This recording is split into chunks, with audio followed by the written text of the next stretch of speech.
जमीन पर गिरा। एक स्टूडेंट फेस डाउन पड़ा था, उसके सिर से धुआं उठ रहा था। बाकी दो घबराए हुए थे।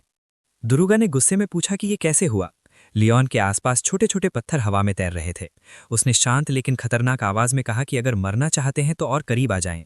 दुरुगा ये सब देखकर कंफ्यूजन में पड़ गया, सोचते हुए कि यहाँ आखिर चल क्या रहा है। उसकी प्रीवियस लाइफ में वो कोई खास इंसान नहीं था।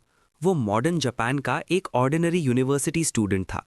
दिन रात पढ़ाई, लगातार ओवरवर्क्ड रहना और रूथलेस प्रोफेसर्स के नीचे दबकर जीना, यही उसकी जिंदगी बन चुकी थी। थकान, फ्रस्ट्रेशन और एंडलेस स्टडीइंग ने उसे अंदर से पूरी तरह एग्जॉस्ट कर दिया था। जिस दिन उसने फाइनली ग्रेजुएशन कंप्लीट की, उसे लगा कि अब उसकी सफरिंग खत्म हो गई है। अब वो एक नॉर्मल पीसफुल लाइफ जी पाएगा। लेकिन डेस्टिनी को कुछ और ही मंजूर था। उसी दिन एक सडन ट्रैफिक एक्सीडेंट में उसकी मौत हो जाती है। लेकिन ये मौत एंड नहीं थी। अगले ही पल उसकी आंखें एक दूसरी दुनिया में खुलती हैं। एक ऐसी वर्ल्ड जहां मर्सी नहीं है, जहां मैजिक रियल है और जहां पावर ही सब कुछ डिसाइड करती है। इस नई दुनिया में उसका रीबर्थ होता है वार्डनिस फैमिली में, जो एम्पायर की सबसे फियर्ड मेज ब्लड लाइन्स में से एक है। एक ऐसा फैमिली नाम जिसके साथ डार्क रूमर्स जुड़े हुए हैं। एंशिएंट स्पिरिट्स, ड्रैगन्स और ऐसे मेजेस की कहानियां जिन्होंने कभी पूरे के पूरे सिटीज इरेज कर दिए थे। लेकिन लायहान कोई चोजन वन नहीं था। इस फैमिली में सिर्फ फर्स्ट बॉर्न ही सब कुछ इनहेरिट करता है। बाकी बच्चों को अपने दम पर सर्वाइव करना पड़ता है। दूसरे प्रोडिजीज की तरह लायहान को ग्लोरी या डोमिनेशन का सपना नहीं था। प्रीवियस लाइफ में जो कुछ उसने सफ़र किया था, उसके बाद वो सिर्फ एक ही चीज़ चाहता था, एक सेफ, स्टेबल और क्वाइट लाइफ। और इस दुनिया में सर्वाइव करने का सबसे रिलायबल तरीका हीरो बनना नहीं था, बल्कि एक मेज बनना था। साल बीतते चले गए। लायहान ने अपने बॉडी को ट्रेन किया, डिसिप्लिन को शार्पन किया और आने वाले डेंजर्स के लिए खुद को केयरफुली प्रिपेयर किया। उसे पता था कि मैजिक कितना डेडली हो सकता है, फिर भी उसने यही पाथ चूज किया। आखिरकार उसकी जर्नी उसे उस जगह तक ले आती है जहां हर यंग मेज जाने से डरता है, इंपीरियल मैजिक एकेडमी इन रोगार्ड। ये एक ऐसा मैजिक स्कूल है जहां स्टूडेंट्स भूख से मर सकते हैं, जहां फेलियर का मतलब डेथ हो सकता है और जहां का हेडमास्टर खुद एक लिच है। अब वो एकेडमी गेट के सामने खड़ा है, हंड्रेड्स ऑफ न्यू स्टूडेंट्स के साथ। हर कोई अंदर जाने के लिए ईगर है। तभी एंट्रेंस गेट्स खुलते हैं। एक डीप और कमांडिंग वॉइस गूंजती है, जो न्यू कमर्स को इडियट्स कहकर बुलाती है और वॉर्न करती है कि अंदर की हर चीज एक इल्यूजन है। लायहान को एक इमेंस मैजिकल प्रेशर महसूस होता है। वो तुरंत समझ जाता है कि ये वॉइस उसी रूमर्ड हेडमास्टर की है। उसकी ऑरा से सारे स्टूडेंट्स फ्रीज हो जाते हैं। हेडमास्टर उन लोगों का मजाक उड़ाता है जो रूल्स इग्नोर करके एक्स्ट्रा बिलोंगिंग्स या सर्वेंट्स साथ लाए थे। बिना किसी हेजिटेशन के वो एक पोर्टल क्रिएट करता है जो सारे प्रोहिबिटेड आइटम्स और लोगों को वैक्यूम की तरह खींच लेता है। अंत में वो कोल्ड वॉइस में स्टूडेंट्स को मेन बिल्डिंग में मैट्रिकुलेशन के लिए एंटर करने का आदेश देता है। जैसे जैसे दिन आगे बढ़ता है, सबके सामने ये सच्चाई आ जाती है कि एकेडमी का हेडमास्टर असल में एक लिच है। अब ऑन गार्ड में अपनी जर्नी की शुरुआत पर खड़ा लीहान खुद को अनश्योर महसूस करता है। उसे पता है कि आगे जो फ्यूचर आने वाला है वो ओमिनस चैलेंजेस से भरा होगा। स्कूल की मेन बिल्डिंग के अंदर कोई उसे आवाज देता है और पूछता है कि क्या वो सच में वार्डन फैमिली से है। बिना जवाब दिए लीहान पीछे मुड़कर देखता है। उसके सामने खड़ी होती है खूबसूरत योनर माकिन, जो फेमस माकिन मेज फैमिली से बिलोंग करती है। वो खुद को इंट्रोड्यूस करती है। थोड़ी फॉर्मल प्लेजेंट्रीज के बाद लीहान सीधा पूछता है कि उसे उससे क्या चाहिए। योनर बताती है कि प्रिंस उससे मिलना चाहता है। प्रिंस? ये सुनकर लीहान थोड़ा सरप्राइज हो जाता है और पास खड़े एक गूफी ब्लॉन्ड लड़के की तरफ देखता है जो शीपिशली मुस्कुरा रहा होता है। इंगार्ड के रेपुटेशन को जानते हुए, जहां फर्स्ट डे पर फियर्स नेटवर्किंग होती है, लीहान को इस प्रिंस को सीरियस लेना मुश्किल लगता है। उसे याद आता है कि एम्परर के 100 से भी ज्यादा बच्चे हैं और अगर ये लड़का फर्स्ट बॉर्न नहीं है तो उसकी सिचुएशन लीहान से भी बेहतर नहीं हो सकती, क्योंकि एम्परर अपने लेसर ऑफ स्प्रिंग को सपोर्ट नहीं करता। लीहान को लगता है कि ये प्रिंस शायद उससे भी ज्यादा वर्स्ट पोजीशन में है। आखिरकार यहाँ हर स्टूडेंट प्रोमिनेंट फैमिली से आता है, जिसके सामने रॉयल फैमिली की पोजीशन काफी वीक लगती है। योनर उसे उसके थॉट से बाहर निकालती है और पूछती है कि क्या वो उनके साथ चलेगा या नहीं। जाने से पहले ली हान 2 स्टूडेंट्स को सुन लेता है जो उसका और योनर का मजाक उड़ा रहे होते हैं। कह रहे होते हैं कि वे किसी अननोन प्रिंस की बेबी सिटिंग कर रहे हैं। ली हान समझता है कि एनिमीज बनाने से बेहतर है फ्रेंड्स बनाना। वो योनर से हैंडशेक करता है और प्रिंस से मिलने के लिए उसके साथ चलने को अग्री कर लेता है। चलते हुए योनर बताती है कि शुरुआत में उसे भी कई लोगों ने रिजेक्ट किया था। ये बात ली हान के दिल को छू जाती है। ली हान फोकस करता है तो उसे पता चलता है कि ग्यांडो किसी दूसरे स्टूडेंट की कंप्लेन कर रहा है, जिसने पहले उसका ऑफर रिजेक्ट कर दिया था। ली हान को ग्यांडो चाइल्डिश लगता है, फिर भी वो उसकी ईगो को फ्यूल करता है। लेकिन ग्यांडो की बातें साफ कर देती हैं कि वो कितना इमेच्योर और इनसिक्योर है। सिचुएशन और ख़राब तब हो जाती है जब ग्यांडो जेलस हो जाता है एक स्टूडेंट से जो आर्डेनार्ड इंपीरियल फैमिली की 44th प्रिंसेस से बात कर रहा होता है। ग्यांडो के ऑपोजिट आर्डेनार्ड एलिगेंस और ग्रेस से भरी होती है, जो रॉयल्टी को परफेक्टली सूट करती है। इसीलिए लोगों का उसकी तरफ अट्रैक्ट होना नेचुरल होता है। ग्यांडो ली हान से कहता है कि वो उस स्टूडेंट को कॉन्फ्रंट करे, लेकिन ली हान उसे सलाह देता है कि वो एक ट्रू नोबल की तरह बिहेव करे और लोगों को बुली ना करे। ग्यांडो आर्ग्यू करता है कि वो बुली नहीं है और ली हान से सजेशन मांगता है। ली हान उसे 2 ऑप्शंस देता है, या तो फॉरगिव कर दे या फिर ड्यूअल का चैलेंज दे दे। ड्यूअल की सीरियसनेस समझते ही ग्यांडो डिसाइड करता है कि वो अपनी हाफ सिस्टर आर्डेनार्ड को फॉरगिव कर देगा, हालांकि उसने कुछ भी गलत नहीं किया था। कुछ देर बाद योनर देखती है कि ली हान ग्यांडो के सिर पर हल्के से हाथ फेर रहा है। वो उसकी तारीफ करती है कि वो प्रिंस की नॉनसेंस इतनी पेशेंस से हैंडल कर पा रहा है, जो कि वो खुद भी नहीं कर पाती। क्यूरियस होकर ली हान पूछता है कि वो सिर्फ रिलेटिव होते हुए भी ग्यांडो की बेबी सिटिंग क्यों कर रही है। लेकिन इससे पहले कि योनर जवाब दे, अचानक कहीं से हेडमास्टर लिच प्रकट हो जाता है और अपनी टेरिफाइंग प्रेजेंस से सबका अटेंशन अपनी तरफ खींच लेता है। ली हान हेडमास्टर को ध्यान से ऑब्जर्व करता है और सोचता है कि एक इंसान को अनडेड लिच बनने के लिए कितना कुछ खोना पड़ा होगा। हेडमास्टर फ्रेशमैन से पूछता है कि उन्हें आयरन हेड्स क्यों कहा जाता है। आर्डिनार्ड गेस करती है कि शायद सिंबल स्टील होने की वजह से। हेडमास्टर सार्केस्टिक अपलॉज करता है और फेक डॉर्मेटरी पॉइंट्स दे देता है। फिर वो मान लेता है कि कोई पॉइंट सिस्टम नहीं है और स्टूडेंट्स को वॉर्न करता है कि उन्हें लाइज पहचानना सीखना होगा। वो रिवील करता है कि फ्रेशमैन सिंबल स्टील नहीं बल्कि आयरन है। अगले ही पल वो इंसल्ट करता है, उनका सिंबल स्टील इसलिए है क्योंकि उनके दिमाग खाली हैं। ली हान शॉक हो जाता है क्योंकि हेडमास्टर की ओवरवेलमिंग मैजिकल प्रेशर किसी को जवाब देने नहीं देती। लेकिन हैरानी की बात यह होती है कि ली हान उस प्रेशर में भी अपनी आर्म हिला पाता है। वो समझ जाता है कि उसे इस एनवायरनमेंट के अनुसार खुद को अडैप्ट करना होगा। हेडमास्टर उसकी मूवमेंट नोटिस करता है लेकिन कुछ नहीं कहता। फाइनल प्रैंक के तौर पर हेडमास्टर एक ग्रैंड डाइनिंग हॉल दिखाता है जो फूड से भरा होता है। नोबल ब्रैट्स तुरंत टूट पड़ते हैं, लेकिन जैसे ही खाने वाले होते हैं सारा फूड गायब हो जाता है। हेडमास्टर उनका मजाक उड़ाता है। ली हान समझ जाता है कि ये लिच अब पूरी तरह ट्विस्टेड बन चुका है।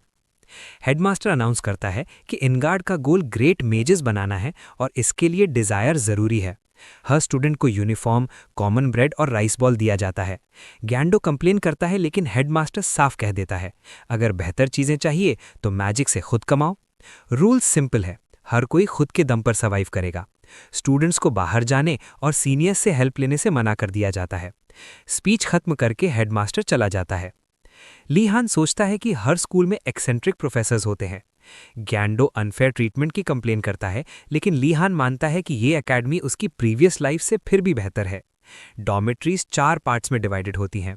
ब्लू ड्रैगन नोबल्स के लिए, फीनिक्स रिलीजियस मेजेस के लिए, व्हाइट टाइगर नाइट फैमिलीज के लिए और ब्लैक टर्टल कॉमनर्स के लिए।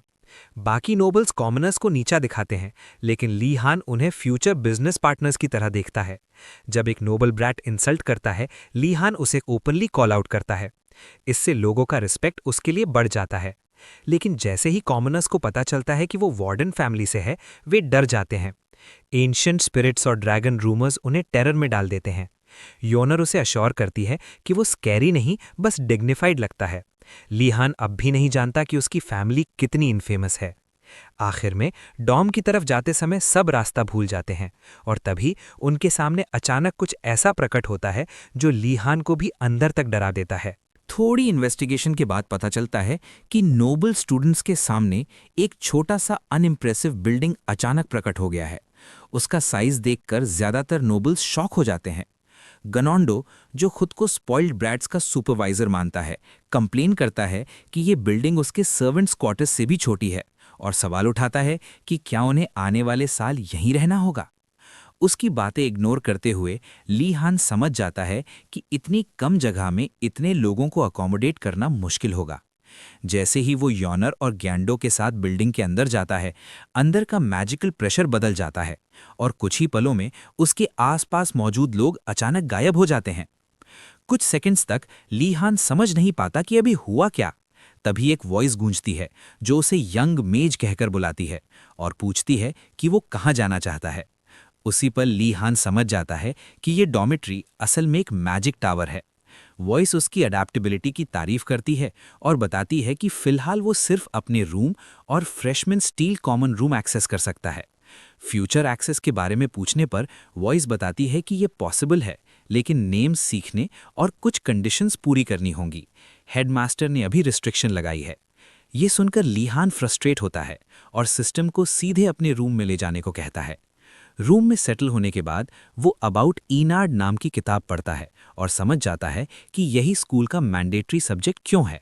रूल्स के मुताबिक हर फर्स्ट ईयर स्टूडेंट को 1 महीने तक सभी क्लासेस अटेंड करनी होती हैं। उसके बाद ही सब्जेक्ट्स चूज करने की परमिशन मिलती है।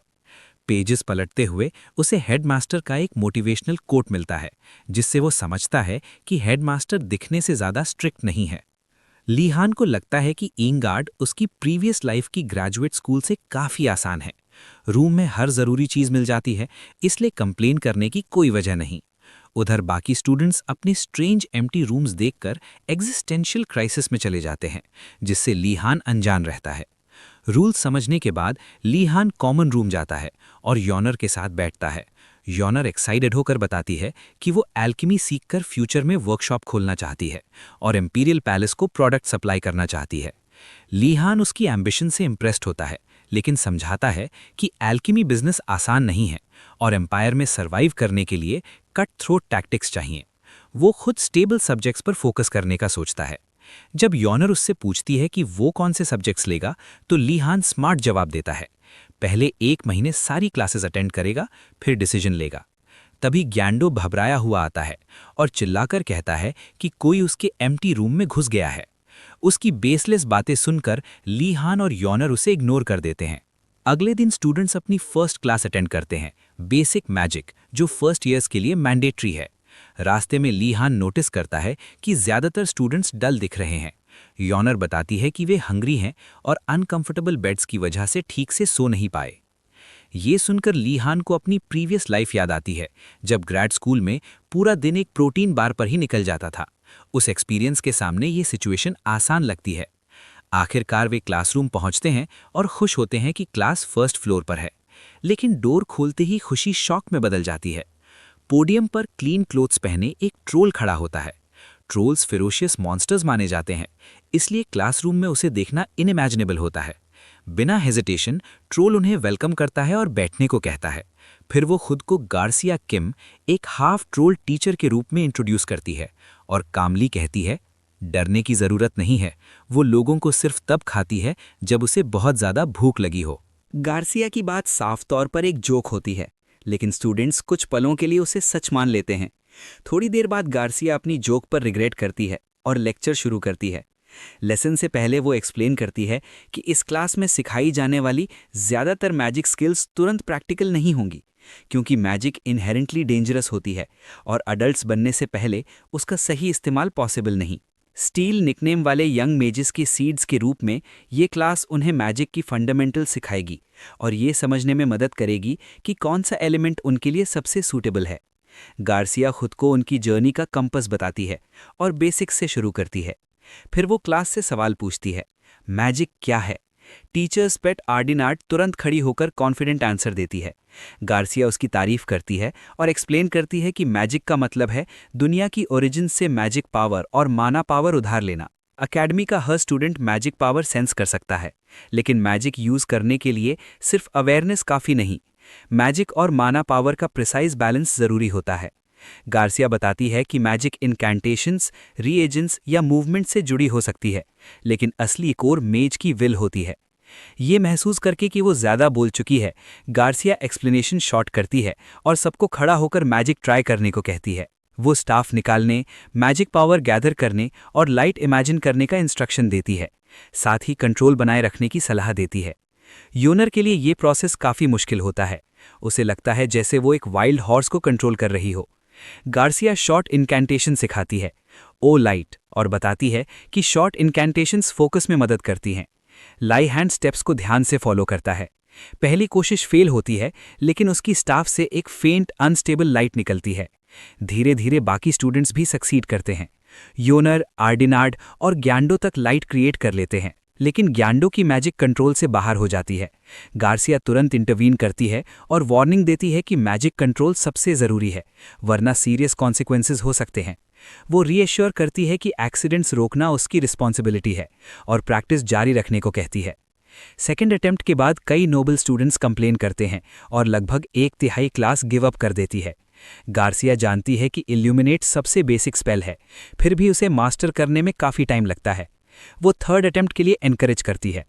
अटेम्प्ट्स रिपीट होते रहते हैं और हर राउंड में और स्टूडेंट्स ड्रॉप आउट करते जाते हैं। सिक्स्थ अटेम्प्ट तक सिर्फ एक स्टूडेंट खड़ा रहता है, लाई हैन। सेवेंथ अटेम्प्ट से पहले लाई हैन पोलाइटली पूछता है कि क्या वो प्रैक्टिस जारी रख सकता है। गार्सिया स्टन रह जाती है, क्योंकि आमतौर पर फिफ्थ अटेम्प्ट तक स्टूडेंट्स की माना रिजर्व खत्म हो जाती है। वो एक्सप्लेन करती है कि मैजिक पावर मेज की कोर एनर्जी होती है और हर स्पेल के साथ ये कंज्यूम होती है। लाई हैंड का 7 अटेम्प्ट्स के बाद भी खड़ा रहना एक्स्ट्राऑर्डिनरी होता है। गार्सिया उसका नाम पूछती है। लाई हैंड सिर्फ अपना नाम बताता है, फैमिली नेम नहीं, जो उसे और इम्प्रेस कर देता है। गार्सिया उसे पोडियम पर बुलाती है और माना रिजर्व चेक करती है। उसे माना का एक विशाल ओशन महसूस होता है, इतना गहरा कि वो खुद को डूबता हुआ महसूस करती है। लाई हैंड पूछता है कि क्या कुछ गलत है। गार्सिया तुरंत नॉर्मल बनती है और स्कूल के बाद मिलने को कहती है। लेक्चर रिज्यूम करते हुए वो स्टूडेंट्स को एनकरेज करती है कि माना डिप्लीशन से डिस्करेज ना हो। प्रैक्टिस से कंट्रोल बेहतर होगा, लेकिन ओवर प्रैक्टिस से इंजरी हो सकती है। क्लास के एंड में वो स्टूडेंट्स को याद दिलाती है कि उसके ईटिंग जोक सीरियसली ना लें। उसी दिन बाद में लाई हैंड गार्सिया के ऑफिस जाता है। गार्सिया बताती है कि हेड मास्टर पहले ही उसके बारे में बता चुका है। हाँ, एक्सेंट्रिक लिच पहले ही उसकी चुगली कर चुका था। जैसे ही बातचीत आगे बढ़ती है, गार्सिया लिहान को रीअश्योर करती है कि उसे हेडमास्टर को लेके ज़्यादा वरी करने की ज़रूरत नहीं है। आम लोगों को भले ही हेडमास्टर थोड़ा क्रेजी लगता हो, लेकिन असल में उसका दिल काफ़ी काइंड है। एक लेसर नॉन फैक्ट ये भी है कि हेडमास्टर के पास टैलेंट पहचानने की बेहद शाप आए है। वो हमेशा नए स्टूडेंट्स के बारे में प्रोफेसर्स को इन्फॉर्म करता रहता है। पिछले कई सालों में हेडमास्टर ने फ्रेशमैन पर बस 1-2 एवरेज कमेंट्स ही किए थे, लेकिन इस साल उसका पूरा फोकस सिर्फ लिहान पर है। उसके अनुसार लिहान में ग्रेट फुलिशनेस है। ईस्ट में ये टर्म इमेंस विजडम के लिए यूज़ की जाती है, यानी शब्द भले इंसल्टिंग लगें, पर मीनिंग ये है कि लिहान के अंदर मैजिक की दुनिया में ग्रेट बनने की पोटेंशियल मौजूद है। गार्सिया, जिसने खुद लिहान की इमेंस माना को महसूस किया है, इस बात को लेकर क्यूरियस है कि वो आगे चलकर कैसा मेज बनेगा। वो सोचती है कि उससे ग्रेट थिंग्स एक्सपेक्ट की जा सकती हैं। लिहान उसका ध्यान वापस करंट मोमेंट में लाता है और अपने सवाल का जवाब चाहता है। गार्सिया सब कुछ रिवील नहीं कर सकती, इसलिए वो बताती है कि वो उससे मिलने उसकी एक्सेप्शनल मैनर रिजर्व्स की वजह से आई थी। गार्सिया आगे एक्सप्लेन करती है कि लिहान की माना इतनी वास्ट है कि उसकी लिमिट्स तक एस्टिमेट नहीं की जा सकती। ये सुनकर लिहान शॉक में आ जाता है। गार्सिया समझाती है कि माना की क्वांटिटी भी एक तरह का टैलेंट होती है। जिन मेजेस के पास माना कम होती है, उन्हें बहुत स्ट्रगल करनी पड़ती है, जबकि जिनके पास अबंडेंट माना होती है, उन्हें फ्रीडम मिलती है। ये समझकर लिहान एक्साइटेड हो जाता है, लेकिन गार्सिया उसे अनफॉर्चुनेट कहती है। वो एक्सप्लेन करती है कि बहुत ज़्यादा माना कंट्रोल को बेहद डिफ़िकल्ट बना देती है। जैसे ग्लास के पानी को कंट्रोल करना आसान है, लेकिन पूरे सी को कंट्रोल करना ऑलमोस्ट इम्पॉसिबल। माना कंट्रोल, जो कि मेज की सबसे क्रिटिकल स्किल है, लिहान के लिए सबसे बड़ी चैलेंज बनने वाली है। ये सुनकर लिहान डिस्पेयर में चला जाता है। तभी गार्सिया एक स्पेशल ब्रेसलेट निकालती है और उसे लिहान की राइट रिस्ट पर पहनाती है। ये ब्रेसलेट एक्स्ट्रा माना एब्जॉर्ब करके कंट्रोल में रखेगा। रिलीव्ड होकर लिहान उसे थैंक करता है। गार्सिया उसे सलाह देती है कि वो अलग अलग मैजिक स्पेल्स प्रैक्टिस करे ताकि माना कंज्यूम होती रहे और अकेले प्रैक्टिस करना बेहतर रहेगा। बाद में लिहान हॉलवे में दोस्तों से मिलता है और फ्यूचर क्लासेस को लेकर सोचता है। योनर बताती है कि वो एल्केमी चुनेगी। प्रिंस एल्केमी का मजाक उड़ाता है जिससे योनर गुस्से में आ जाती है और ग्यांडो को पंच मार देती है। लिहान उसकी करेज की तारीफ करता है और उसके साथ एल्केमी क्लास में चला जाता है। क्लास में प्रोफेसर उरुगुलम गुमदर इंट्रोड्यूस होता है। वो सवाल पूछता है और लिहान कैजुअली सही आंसर दे देता है जिससे प्रोफेसर इम्प्रेस हो जाता है।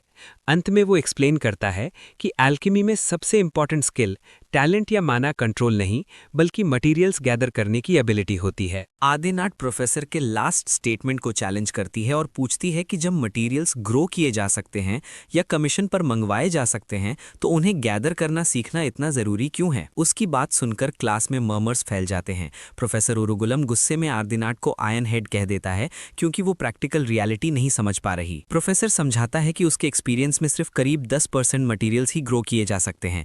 जो मटीरियल्स बाय किए जाते हैं वे अक्सर अनरिलायबल होते हैं क्योंकि एडवेंचरर्स उन्हें सही तरीके से हैंडल नहीं करते। कई बार अर्ब्स इतनी रफ तरीके से उखाड़े जाते हैं कि गॉड्स तक नाराज हो जाएं। उरुगुलम साफ कहता है कि जो अल्केमिस्ट खुद मटेरियल्स गैदर नहीं कर सकता उसका फेलियर तय है। इसके बाद उरुगुलम स्टूडेंट्स को स्क्रोल्स देता है जिनमें एक रेयर मशरूम लाइक अर्ब की इलस्ट्रेशन होती है। वो ऑर्डर देता है कि सभी स्टूडेंट्स उसी मटेरियल को ढूंढेंगे और कोई भी एम्प्टी हैंडेड वापस नहीं आएगा। प्रोफेसर के जाते ही स्टूडेंट्स प्लानिंग शुरू कर देते हैं। योनर और लाइहान तुरंत पहचान लेते हैं कि ये डू अर्ब है जो एंटीडोट बनाने में यूज होता है। योनर बताती है कि एकेडमी आने से पहले वो इसे यूज कर चुकी है। एकेडमी को लेकर रूमर्स भी हैं कि मैजिक सीखते समय स्टूडेंट्स की मौत तक हो जाती है क्योंकि मैजिक एक डेंजरस आर्ट है। फॉरेस्ट की तरफ देखते हुए लाइहान सोचता है कि फर्स्ट ईयर स्टूडेंट्स को इतनी रिस्की जगह भेजना केयरलेस है। ये फॉरेस्ट खासकर उसके और योनर के लिए डेंजरस लग रहा है। काफी सोचने के बाद वे डिसाइड करते हैं कि किसी तीसरे मेंबर को साथ लेना बेहतर होगा। लाइहान प्रिंसेस को अप्रोच करने का सोचता है लेकिन योनर बताती है कि ऑलमोस्ट सभी स्टूडेंट्स पहले ही प्रिंसेस के साथ टीम बना चुके हैं। ये देखकर लाइहान को हल्की जेलसी होती है क्योंकि ब्लैक टर्टल टावर के स्टूडेंट्स भी उससे दूरी बनाए रखते हैं। योनर उसे रीअश्योर करती है कि प्रिंसेस पहले से फेमस है। उसकी इंटेलिजेंस और टैलेंट की वजह से फॉलोअर्स होना नेचुरल है। दूसरी ओर गैंडो हमेशा की तरह यूजलेस ही रहता है। जब ज्यादातर स्टूडेंट्स निकल जाते हैं तो लाइहान नोटिस करता है कि सिर्फ ब्लैक टर्टल टावर के स्टूडेंट्स बचे हैं। तभी उसकी नज़र एक short head dark elf girl पर पड़ती है जिसके स्ट्रॉन्ग लेग्स और कैलिस्ड पाम्स उसे एक्सपीरियंस्ड हंटर साबित करते हैं। लाइहान डिसाइड करता है कि वली सही चॉइस है। उस लड़की का नाम निलिया होता है। वो ब्लैक टर्टल टावर से है और नॉर्दर्न एम्पायर की शैडो पेट्रोल से बिलोंग करती है। स्क्रोल देखकर निलिया को लगता है कि डू अर्ब ढूंढना उसके लिए मुश्किल नहीं होगा। पहले वो टैलेंटेड स्टूडेंट्स देखकर ओवरवेल्म्ड थी लेकिन अब इसे अपना चांस मानती है। जब लाइहान और योनर उससे बात करते हैं निलिया सस्पिशियस हो जाती है। लाइहान कामली समझाता है कि अकेले जाना डेंजरस है और अर्ब्स एरी करना या मॉन्स्टर एनकाउंटर करना आसान नहीं होगा। धीरे धीरे निलिया कन्विंस्ड हो जाती है और टीम ज्वाइन करने के लिए अग्री कर जाती है। फॉरेस्ट के अंदर निलिया ट्रीज पर लीप करती हुई आगे बढ़ती है जबकि लाइहान और योनर नीचे चलते हैं। उसकी एजिलिटी देखकर योनर इंप्रेस हो जाती है।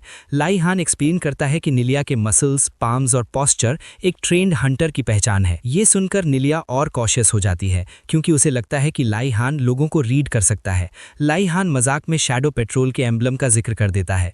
चलते हुए वो टीजिंग करता रहता है लेकिन योनर उसे पेस मैच करने को कहती है। निलिया पूछती है क्यों तो लाइहान बताता है कि अर्ब्स पहचानने वाली सिर्फ योनर है इसलिए उसे ओवर एक्सर्ट नहीं किया जा सकता। क्यूरियस होकर निलिया ग्रुप में लाइहान का रोल पूछती है। वो खुद को प्रोटेक्टर बताता है। निलिया उसे ऑब्जर्व करके गेस करती है कि वो नाइट फैमिली से है।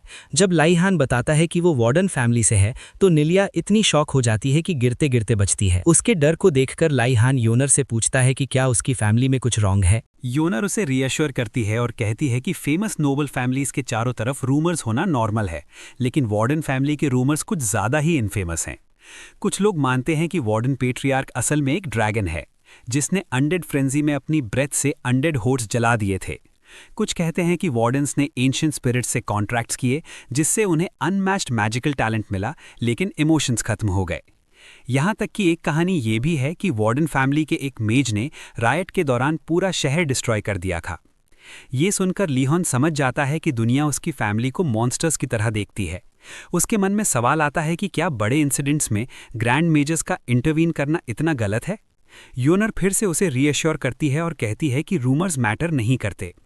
इस बीच नीलिया लिहोन के चेहरे पर पेन नोटिस करती है और समझ जाती है कि वो इमोशनल नहीं है। हैवी मूड से निकलने के लिए वो आगे बढ़ने को कहती है। कुछ माइल्स बाद वो ग्रुप को रोकती है। सामने मैसिव मॉन्स्टर फुटप्रिंट्स होते हैं।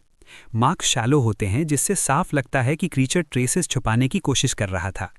नीलिया एक्साइट हो जाती है और मॉन्स्टर की ट्रेनिंग पर कमेंट करती है। योनर इंटरेस्ट दिखाने का दिखावा करती है, जिसे नीलिया तुरंत पकड़ लेती है। लेकिन लिहोन जेन्युइनली क्यूरियस होता है और डिटेल्स पूछता है, जिससे नीलिया सरप्राइज्ड हो जाती है। नीलिया वार्न करती है कि अलर्ट रहना जरूरी है, क्योंकि एकेडमी ग्राउंड्स में एक्सपेरिमेंटल मॉन्स्टर्स और रेयर स्लाइम्स तक रोम करते हैं। योनर भी अग्री करती है कि इनरोगार्ड की अबंडेंट मैना मॉन्स्टर्स को अट्रैक्ट करती है। नीलिया सजेस्ट करती है कि मॉन्स्टर ट्रैक्स फॉलो किए जाएं ताकि एम्बुश का रिस्क कम हो। लिहोन ट्रैकिंग सीखने की इच्छा जताता है और नीलिया उसे बेसिक सिखाने के लिए अग्री कर जाती है। काफ़ी डिस्टेंस के बाद उन्हें डू हर्ब मिल जाता है। योनर आइडेंटिफाई करती है, लेकिन सिर्फ 2 हर्ब्स होते हैं, जबकि 3 चाहिए। वो दूसरी जगह मूव करने को कहती है, तभी सामने एक मैसिव मॉन्स्टर बोर दिखाई देता है। लिहोन नोटिस करता है कि ये ऑर्डिनरी बोर नहीं है, क्योंकि ये मैना डिटेक्ट कर सकता है। नीलिया कंफर्म करती है कि ये मॉन्स्टर है। सिचुएशन समझकर लिहोन बिना किसी वेपन के अपने मैजिक स्टाफ का इस्तेमाल करने का फैसला करता है और उसे एक्सटेंड करके लॉन्ग वेपन बना लेता है। नीलिया एक्साइटेड होकर पूछती है कि क्या वो कॉन्फिडेंट है। लिहोन अनश्योर होता है, तो नीलिया बैकअप प्लान बताती है। अगर हालात बिगड़ें तो वो योनर को लेकर एस्केप करेगी और मॉन्स्टर को ल्योर करेगी। योनर उसकी बातों से इमोशनल हो जाती है, लेकिन नीलिया कैजुअली कहती है कि वो बस इसलिए मदद कर रही है क्योंकि वो कर सकती है। प्लान तय होने के बाद लिहोन मॉन्स्टर बोर का सामना करता है। वो अपनी चाइल्डहुड ट्रेनिंग और सर एरलॉन्ग की टीचिंग्स याद करता है कि एक ट्रू नाइट को मल्टीपल वेपन्स मास्टर करने चाहिए और मैना को वेपन में कंडेंस करना ही असली मास्टरी है। लिहोन ने कभी ग्रेटनेस नहीं चाही थी, सिर्फ सेल्फ डिफेंस और पीसफुल लाइफ। उसी ट्रेनिंग को याद करते हुए वो फोकस के साथ अटैक करता है। एक स्मूथ मोशन में स्टाफ को बोर के माउथ में ड्राइव करता है और मॉन्स्टर इंस्टेंटली मर जाता है। नीलिया और योनर शॉक में उसे देखती रह जाती हैं, ये सोचते हुए कि उसने कोई मैजिक ट्रिक भी यूज नहीं किया। इन रिगार्ड का स्टाफ जितना भी स्टडी हो, इतना पावरफुल नहीं होना चाहिए था कि वो हाई लेवल मॉन्स्टर को इतनी आसानी से डिफीट कर दे। लेकिन लिहोन को पता ही नहीं चला कि उसने सबकॉन्शियसली अपना कुछ मैना स्टाफ में कंडेंस कर दिया था, जिससे वो स्वॉर्ड की तरह फंक्शन करने लगा। ये ऑरा मास्टरी से दूर था, फिर भी उसकी क्विक थिंकिंग ने तीनों की जान बचा ली। मॉन्स्टर शांत होने के बाद वे उसकी फेटल वूंड इंस्पेक्ट करते हैं। नीलिया हैरान होती है कि लिहोन ने सिर्फ स्टाफ से इतना बड़ा क्रीचर मार दिया। वहीं योनर को ये क्लास ज़रूरत से ज़्यादा ओवरवेलमिंग लगने लगती है। वो सोचती है कि टीचर्स नए स्टूडेंट्स को इतनी डेंजरस जगह क्यों भेजते हैं और फ्यूचर क्लासेस स्किप करने तक का ख्याल आता है। तभी पास से एक और स्क्रीम सुनाई देती है। योनर को रीअश्योर करके तीनों उस दिशा में दौड़ते हैं। वहां कुछ स्टूडेंट्स एक और मॉन्स्टर बोर से लड़ रहे होते हैं। सिचुएशन देखकर लिहोन सजेस्ट करता है कि पहले ऑब्जर्व किया जाए और नीलिया भी एग्री करती है। तभी नोबल बॉय एशन डालकार्ड आगे बढ़ता है और कॉन्फिडेंटली कहता है कि वो अकेले मॉन्स्टर को हैंडल करेगा। योनर पहचान लेती है कि वो फेमस डाल्क फैमिली से है। रेपुटेशन के आधार पर लिहोन मान लेता है कि वो कॉम्पिटेंट होगा, लेकिन फाइट शुरू होते ही साफ हो जाता है कि उसकी कॉन्फिडेंस खोखली है। पहला अटैक मॉन्स्टर को बैरली स्क्रैच करता है और बोर और ज़्यादा एनरेज्ड हो जाता है। डाल्क संभलने की कोशिश करता है, लेकिन मॉन्स्टर से जोर से किक कर देता है और वो दूर जा गिरता है। उसके इनकैपेसिटेटेड होते ही बोर प्रिंसेस और बाकी स्टूडेंट्स की ओर मुड़ जाता है। उसी पल प्रिंसेस आगे बढ़ती है। योनर लिहोन से पूछती है कि अब क्या करें, लेकिन लिहोन प्रिंसेस के काम एक्सप्रेशन को नोटिस करता है। वो चार्ज का वेट करती है और परफेक्ट टाइमिंग पर स्ट्राइक करती है। अटैक सफल होता है और बोर दर्द भरी चीख के साथ गिर पड़ता है। बैटल के बाद लिहोन नीलिया का धन्यवाद करता है और बताता है कि उसने हेडविंड में मॉन्स्टर अप्रोच करने की इंपॉर्टेंस उससे सीखी। प्रिंसेस आर्डेनार्ड जेलसी दिखाने की बजाय लिहोन को थैंक करती है, क्योंकि उसकी वजह से उसकी टीम बच गई। लिहोन बात को कैजुअली टाल देता है, लेकिन आर्डेनार्ड इंसिस्ट करती है कि वो रीपेमेंट करना चाहती है और पूछती है कि वो क्या चाहता है। लिहोन सबको सरप्राइज करते हुए कहता है कि उसे बस उन क्लासेस की लिस्ट चाहिए जिनमें एक्सेल करना आसान हो। जवाब मिलने से पहले ही प्रोफेसर उरुगुलम सामने आते हैं और कहते हैं कि उन्हें आंसर पता है। उनकी प्रेजेंस लिहोन को उसकी पास्ट लाइफ के इंटिमिडेटिंग प्रोफेसर की याद दिला देती है। उरुगुलम बताते हैं कि एल्केमी क्लास वही है जो वो ढूंढ रहा है। लिहोन कामली कहता है कि एल्केमी में सक्सेस पैशन और डेडिकेशन से आती है। उसकी एंथुजियाज्म देखकर उरुगुलम इंट्रीग्ड हो जाते हैं और उसे गाइड करने का प्रॉमिस करते हैं। लीहॉन नोटिस करता है कि कई नोबल स्टूडेंट्स उसे एनवी से देख रहे हैं। फिर भी लीहॉन कहता है कि वो अभी और ऑप्शंस एक्सप्लोर करना चाहता है। हिंट समझकर उरुगुलम उस दिन की क्लास रैप अप कर देते हैं। बाकी ग्रुप्स को बोर नहीं मिलता, लेकिन उनका एक्सपीरियंस लेसन के लिए सफिशिएंट माना जाता है। तभी घायल एशन प्रोफेसर पर आरोप लगाता है कि स्टूडेंट्स को जानबूझकर डेंजर में डाला गया। उरुगुलम कामली एक्सप्लेन करते हैं कि ये एक्सरसाइज उन रियल सिचुएशंस के लिए थी जिनका सामना हर्ब्स गैदर करते समय हो सकता है, फाइट, एस्केप, डॉज या हाइड करना। योनर पूछती है कि क्या इतनी डेंजर के बाद भी दुओ हर्ब सबमिट करना होगा। ये जानकर कि किसी ग्रुप ने हर्ब ढूंढ लिया, उरुगुलम इम्प्रेस्ड हो जाते हैं। वे तीनों को पास करते हैं और मैंडेट करते हैं कि लीहॉन अब उनकी एल्केमी क्लास ज्वाइन करेगा। अंदर ही अंदर लीहान खुद को फंसा हुआ महसूस करता है, लेकिन वो इस नई रियलिटी को एक्सेप्ट कर लेता है और प्रोफेसर से कहता है कि वो पूरी कोशिश करेगा क्योंकि एल्केमी सीखना उसका सपना है। लीहान की सारी बातें सुनने के बाद यूरेगुलम को लगता है कि ये लड़का अपनी एज के हिसाब से काफ़ी मैच्योर है और ज़मीन से जुड़ा हुआ है। बोर मॉन्स्टर को मारने और डो अर्ब लाने के बाद यूरेगुलम लीहान को एक स्पेशल प्रिविलेज देता है। वो उसे पूरे सेमेस्टर के लिए फॉरेस्ट में बने अपने कैबिन का अनरिस्ट्रिक्टेड एक्सेस दे देता है। पहले तो लीहान कंफ्यूज हो जाता है और सोचता है कि शायद उसे एंडलेस चोर्स करने पड़ेंगे, लेकिन यूरेगुलम साफ करता है कि ऐसा कुछ नहीं है। वो बताता है कि उस कैबिन में वो चीज़ भरी हुई है जिसकी नए स्टूडेंट्स को सबसे ज़्यादा ज़रूरत होती है, फूड। यूरेगुलम हंसते हुए कहता है कि अभी उन्हें इसकी वैल्यू समझ नहीं आएगी, लेकिन एक हफ्ते तक स्कूल का ब्लैंड खाना खाने के बाद वे उसी की तारीफ करेंगे। लीहान सोचता है कि स्कूल के बेस्वाद खाने पर सर्वाइव करना कितना मुश्किल होगा, खासकर जब नोबल स्टूडेंट्स के टावर्स में बेटर प्रोविजंस हैं। फॉरेस्ट कैबिन में फ्रेश इंग्रेडिएंट्स, स्पाइसेस और वेजिटेबल्स होने की बात सुनकर उसे एहसास होता है कि उसे तो पूरे सेमेस्टर का बफे पास मिल गया है। उसका उदास चेहरा मुस्कान में बदल जाता है। वो यूरेगुलम से हाथ मिलाकर कहता है कि एल्केमी सबसे बेस्ट है। यूरेगुलम अम्यूज्ड होकर जवाब देता है कि उसे लीहान पसंद आने लगा है, जैसे वे किंड्रेड स्पिरिट्स हों। लेकिन ये चेयरफुल मूड ज़्यादा देर ठीक नहीं रहता। यूरेगुलम इंजर्ड बोर को फॉरेस्ट में वापस छोड़ देता है। नोबल स्टूडेंट्स प्रैक्टिकल वर्क को लेकर रोते झींकते हैं और कसम खाते हैं कि वे फिर कभी ये क्लास अटेंड नहीं करेंगे। दूसरी तरफ लीहान अपनी इरिटेशन दबाकर प्रैक्टिकल चीज़ों पर ध्यान देता है, खासकर रेशन मैनेज करने पर। नीलिया और योनर के साथ वो यूरेगुलम के कैबिन की तरफ जाता है। बोर कार्कस को अलग रखने के बाद लीहान सोचता है कि क्या वो अकेले से बुचर कर पाएगा। उसके चेहरे पर हेजिटेशन देखकर योनर हेल्प ऑफर करती है, शर्त यह है कि उसे भी कुछ मीट मिलेगा। नीलिया हैरानी से पूछती है कि क्या वो सच में खुद बुचर करेगा, क्योंकि नोबल्स आमतौर पर ऐसा काम अवॉइड करते हैं। लीहान हंसते हुए उससे पूछता है कि क्या वो वीगन है या उसे मीट से नफरत है। ये सुनकर नीलिया थोड़ी एम्बैरेस्ड हो जाती है और अपने हंटर स्किल्स दिखाने का फैसला करती है। नीलिया की हंटिंग एक्सपर्टीज और योनर के फैमिली बैकग्राउंड को देखते हुए लीहान समझ जाता है कि वे मिलकर ये काम कर सकते हैं। थोड़ी देर बाद यूरेगुलम जरूरी टूल्स लेकर आता है। टूल्स हाथ में आते ही लीहान लीड लेता है और स्किलफुली बोर को बुचर करता है। उसकी प्रोफेशंसी देखकर नीलिया भी शॉक्ड हो जाती है। स्किन हटाने के बाद लीहान लीन मीट अलग करता है और वुडन ब्रांचेस पर टांग देता है। वो इंटेस्टाइन्स भी बचाने को कहता है ताकि बाद में सॉसेजेस बनाए जा सकें। उसके लिए हर हिस्सा वैल्यूएबल है। स्मोक होते समय यूरेगुलम फिर आता है और लीहान की फोरसाइट की तारीफ करता है। स्मोक करके मीट प्रिजर्व करना, खासकर सिर्फ 3 दिन स्कूल में बिताने वाले स्टूडेंट के लिए एक्सीलेंट सर्वाइवल इंस्टिंक्ट दिखाता है। जब सब तैयार हो जाता है, लीहान कैजुअली ब्रेड और बटर मांग लेता है। यूरेगुलम मना नहीं कर पाता और अपनी पैंट्री से बेस्ट इंग्रेडिएंट्स निकाल लाता है। जल्द ही टेबल पर टेस्टी फूड और जैम सज जाते हैं। सब लोग भरपेट खाते हैं। योनर जैम की तारीफ करती है और कहती है कि इससे स्मोकी मीट और भी डिलिशियस लग रहा है। स्प्रिंग के पास बैठकर पहली बार तीनों रिलैक्स करते हैं। बाद में लीहान और योनर लेफ्ट ओवर मीट को रेशंस में पैक करते हैं। नीलिया सुझाव देती है कि इसे अपने टावर के बाकी स्टूडेंट्स के साथ शेयर किया जाए। लीहान और योनर पहले समझते हैं कि वो सेल करना चाहती है, लेकिन नीलिया साफ कहती है कि वो गिफ्ट देना चाहती है। लीहान श्रक करके कहता है कि वो जो चाहे करे, लेकिन मौका छोड़ने का रिग्रेट हो सकता है। योनर बोलती है कि फ्रेंडशिप्स खत्म हो सकती हैं, लेकिन रिचेस हमेशा रहती हैं। ये सुनकर नीलिया परेशान हो जाती है और दोनों को चुप रहने को कहती है। दूर से ये सब देख रहे यूरेगुलम समझ जाता है कि ये तीनों टैलेंटेड तो हैं, लेकिन ट्रबल भी कम नहीं लाएंगे। फिर भी वो मन ही मन तय कर लेता है कि आने वाले केओस के लिए वो पूरी तरह तैयार है।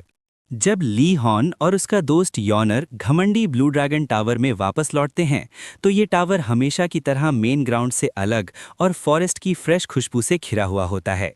वापस आते ही दोनों उरुगोलम की कैबिन से लाया गया मीट निकालते हैं और वहीं बारबेक्यू शुरू कर देते हैं। उनका मकसद साफ होता है, पूरे डॉर्मिटरी में स्वादिष्ट खुशबू फैलाना, ताकि लोग खुद खिंचे चले आएं। लगभग 30 मिनट बाद दूसरे नोबल स्टूडेंट्स को रोस्टेड मीट की फेमिलियर खुशबू आने लगती है। शुरुआत में वे कंफ्यूज हो जाते हैं, क्योंकि इतनी स्ट्रगल के बीच उन्हें ऐसे लग्जरी फूड की उम्मीद नहीं थी। तभी ली हॉर्न सबको आवाज देता है और बारबेक्यू मीट टेस्ट करने के लिए बुलाता है। देखते ही देखते स्टूडेंट्स जमा हो जाते हैं और पूछने लगते हैं कि ये सब क्या हो रहा है। ली हॉर्न उन्हें भरोसा दिलाता है कि सबके लिए फूड तैयार है, लेकिन खाने से पहले साफ बता देता है कि हर पर्सन को 2 सिल्वर कॉइन्स देने होंगे। प्राइस सुनकर भी कोई कंप्लेन नहीं करता, क्योंकि अच्छा खाना अब उनके लिए लग्जरी बन चुका है। कुछ ही देर में नोबल ब्रैट्स बैठकर मीट खाना शुरू कर देते हैं और उसकी टेंडरनेस और स्पाइसेस का मजा लेते हैं। उधर ली हॉर्न और यॉनर क्वाइटली प्लेट्स की गिनती करते हैं और देखकर खुश हो जाते हैं कि प्राइस ट्रिपल करने के बाद भी सेल्स जबरदस्त है। असल में स्टूडेंट्स के पास कोई ऑप्शन नहीं था, क्योंकि उन्हें खुद मीट हासिल करने का तरीका ही नहीं आता। इस तरह दोनों साइड्स के लिए ये पूरी तरह विन विन सिचुएशन बन जाती है। इसी दौरान ज्ञानदो, जो अभी तक यॉनर के पंच से उभर रहा था, बाहर की हलचल सुनकर बाहर आता है। उसका पेट जोर से ग्राउल कर रहा होता है। जैसे ही उसे बारबेक्यू मीट की खुशबू आती है, वो खुद को रोक नहीं पाता। ली हॉर्न उसे देखते ही बैठने और खाने का इनवाइट देता है। ज्ञानदो खुशी खुशी बैठ जाता है, लेकिन जैसे ही खाने वाला होता है, ली हॉर्न उसे रोक देता है और याद दिलाता है कि दोस्त होने के बावजूद उसे भी 1 सिल्वर कॉइन देना होगा। ज्ञानदो शौक में पूछता है कि क्या वे पैसे ले रहे हैं। ली हॉर्न कामली कहता है कि नोबल प्राइड फ्री में खाने की इजाजत नहीं देती। प्रॉब्लम ये होती है कि ज्ञानदो पूरी तरह ब्रोक होता है। तब ली हॉर्न जेनरोसिटी दिखाते हुए उसे क्रेडिट कॉन्ट्रैक्ट साइन करने का ऑप्शन देता है, ताकि वो बाद में पे कर सके। ज्ञानदो इमोशनल हो जाता है, ली हॉर्न की तारीफ करता है और खुद को लकी मानता है कि उसे ऐसा दोस्त मिला। बिना कुछ समझे वो कॉन्ट्रैक्ट साइन कर देता है, जबकि ली हॉर्न और यॉनर चुपचाप मुस्कुराते रहते हैं। दिन अच्छे से खत्म होता है और सब सैटिस्फाइड होकर सोने चले जाते हैं। अगली सुबह ब्लू ड्रैगन टावर के students basic magic personality education class के लिए उसी क्लासरूम में इकट्ठा होते हैं। कई नोबल्स मन ही मन सोचते हैं कि जब वे खुद को परफेक्ट मानते हैं, तो ऐसी क्लास की जरूरत ही क्या है। ली हॉर्न उनकी एरोगेंस से परेशान होता है, लेकिन खुद को कंट्रोल में रखता है। अचानक हेडमास्टर क्लास में प्रकट होता है और स्टूडेंट्स का स्वागत करता है। जब सबको पता चलता है कि वही पर्सनालिटी एजुकेशन प्रोफेसर हैं, तो क्लास में डर का माहौल बन जाता है। हेडमास्टर सबको अच्छे से फेड देखकर डांटता है कि उन्हें खाना ढूंढने में इतना टाइम क्यों लगा। एक फूलिश नोबल सवाल करता है कि क्या हेडमास्टर उनसे खुद फूड ढूंढने की उम्मीद करता था।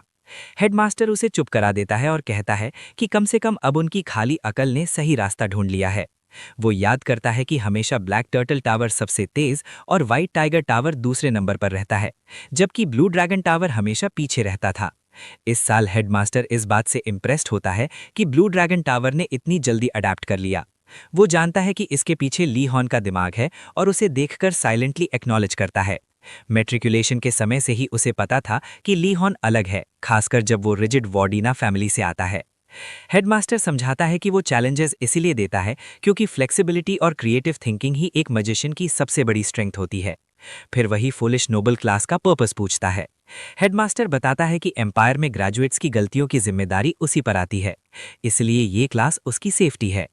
आखिर में वो स्टूडेंट्स को चेतावनी देता है कि खुद को परफेक्ट मत समझो, वरना उसका गुस्सा और बढ़ेगा। इसके बाद वो सबको बुक्स खोलने और पहला मंत्र जोर से पढ़ने का आदेश देता है। मैं अपनी मैजिक से ऑर्डिनरी लोगों को नुकसान नहीं पहुंचाऊंगा। ली हॉर्न वहीं खड़ा रह जाता है, पूरी तरह स्टन्ड, और मन ही मन सोचता है कि क्या ये क्लास सच में उसके साथ पढ़ने वाले नोबल्स की सड़ी हुई पर्सनालिटी को सुधार सकती है। कुछ देर बाद हेडमास्टर स्टूडेंट्स की लगातार चैटर से परेशान हो जाता है और सबको चुप रहने का आदेश देता है। वो उम्मीद जताता है कि ये क्लास उन्हें थोड़ा काइंडर इंसान बना पाएगी। इसके बाद हेडमास्टर 2 वॉलंटियर्स मांगता है। ये सुनते ही सभी स्टूडेंट्स नज़रें चुराने लगते हैं, क्योंकि सबको कुछ ना कुछ सस्पिशियस लग रहा होता है। जब हेडमास्टर धमकी देता है कि अगर कोई आगे नहीं आया तो सबकी लाइफ और मुश्किल कर दी जाएगी, तब ली हॉर्न आगे बढ़ता है। उसके मन में उम्मीद होती है कि शायद अंत में कोई वर्थवाइल रिवॉर्ड मिले। हेडमास्टर उसे डराने की कोशिश करता है, लेकिन ली हॉर्न डटा रहता है। वो फेक एंथुजियाज्म दिखाते हुए कहता है कि उसे इतने रिस्पेक्टेड प्रोफेसर की हेल्प करके खुशी होगी। हेडमास्टर आसानी से समझ जाता है कि ये सब एक्टिंग है, लेकिन बात को आगे नहीं बढ़ाता, क्योंकि उसे पता है कि ली हॉर्न सिर्फ बेनिफिट के लिए खड़ा हुआ है। ली हॉर्न भी समझ जाता है कि हेडमास्टर उसकी असली इंटेंशन पहले ही पढ़ चुका है। उसी पल गैंडो घबराकर बोल पड़ता है और ली हान से पूछता है कि क्या उसे सच में पता है कि ये क्रेजी हेडमास्टर क्या प्लान कर रहा है। इससे पहले कि वो आगे कुछ बोले, एक और नोबल बीच में टोकता है और कहता है कि ली हान सबको ट्रबल से बचाने के लिए खुद सैक्रिफाइस कर रहा है। ये सुनकर गैंडो इमोशनल हो जाता है और दोस्त के लिए आगे आने का फैसला करता है, लेकिन डर के मारे उसके पैर ही साथ नहीं देते। इससे पहले कि वो कुछ करे, कोई और वॉलंटियर आगे आ जाता है। हेडमास्टर दूसरे वॉलंटियर को ऐशान डुलकार्ड के नाम से पहचानता है, जो डॉक्यूमेंट्स में माहिर फैमिली से आता है, और उसके नाम पर ताना भी मार देता है। ऐशान जवाब देता है और ली हान को उसे मॉन्स्टर बोर इंसिडेंट से याद आ जाता है। वो सोचने लगता है कि शायद ऐशान का गोल भी वही है। ऐशान बोलना खत्म करता है और ली हान को बताता है कि ये सब वो पहले मिली हेल्प का बदला चुकाने के लिए कर रहा है। ली हान उसे मना करने की कोशिश करता है, लेकिन ऐशान अपने फैमिली स्किल्स और कैलकुलेशंस का घमंड दिखाता है। हेडमास्टर को लगने लगता है कि दोनों अच्छे टर्म्स में हैं, लेकिन वो अचानक उन्हें रोक देता है। हेडमास्टर उन्हें अगली क्लास तक सारे स्टूडेंट सेफ्टी रूल्स कॉपी करने का टास्क दे देता है। ये सुनकर ली हान और ऐशान दोनों शॉक में रह जाते हैं। उसी शाम वे क्लास के बाद रुककर काम शुरू करते हैं। घंटों लिखने के बाद ऐशान का गुस्सा फूट पड़ता है। वो कसम खाता है कि हेडमास्टर को कभी माफ़ नहीं करेगा, खासकर इसलिए क्योंकि मैजिक से ये काम एक पल में हो सकता था।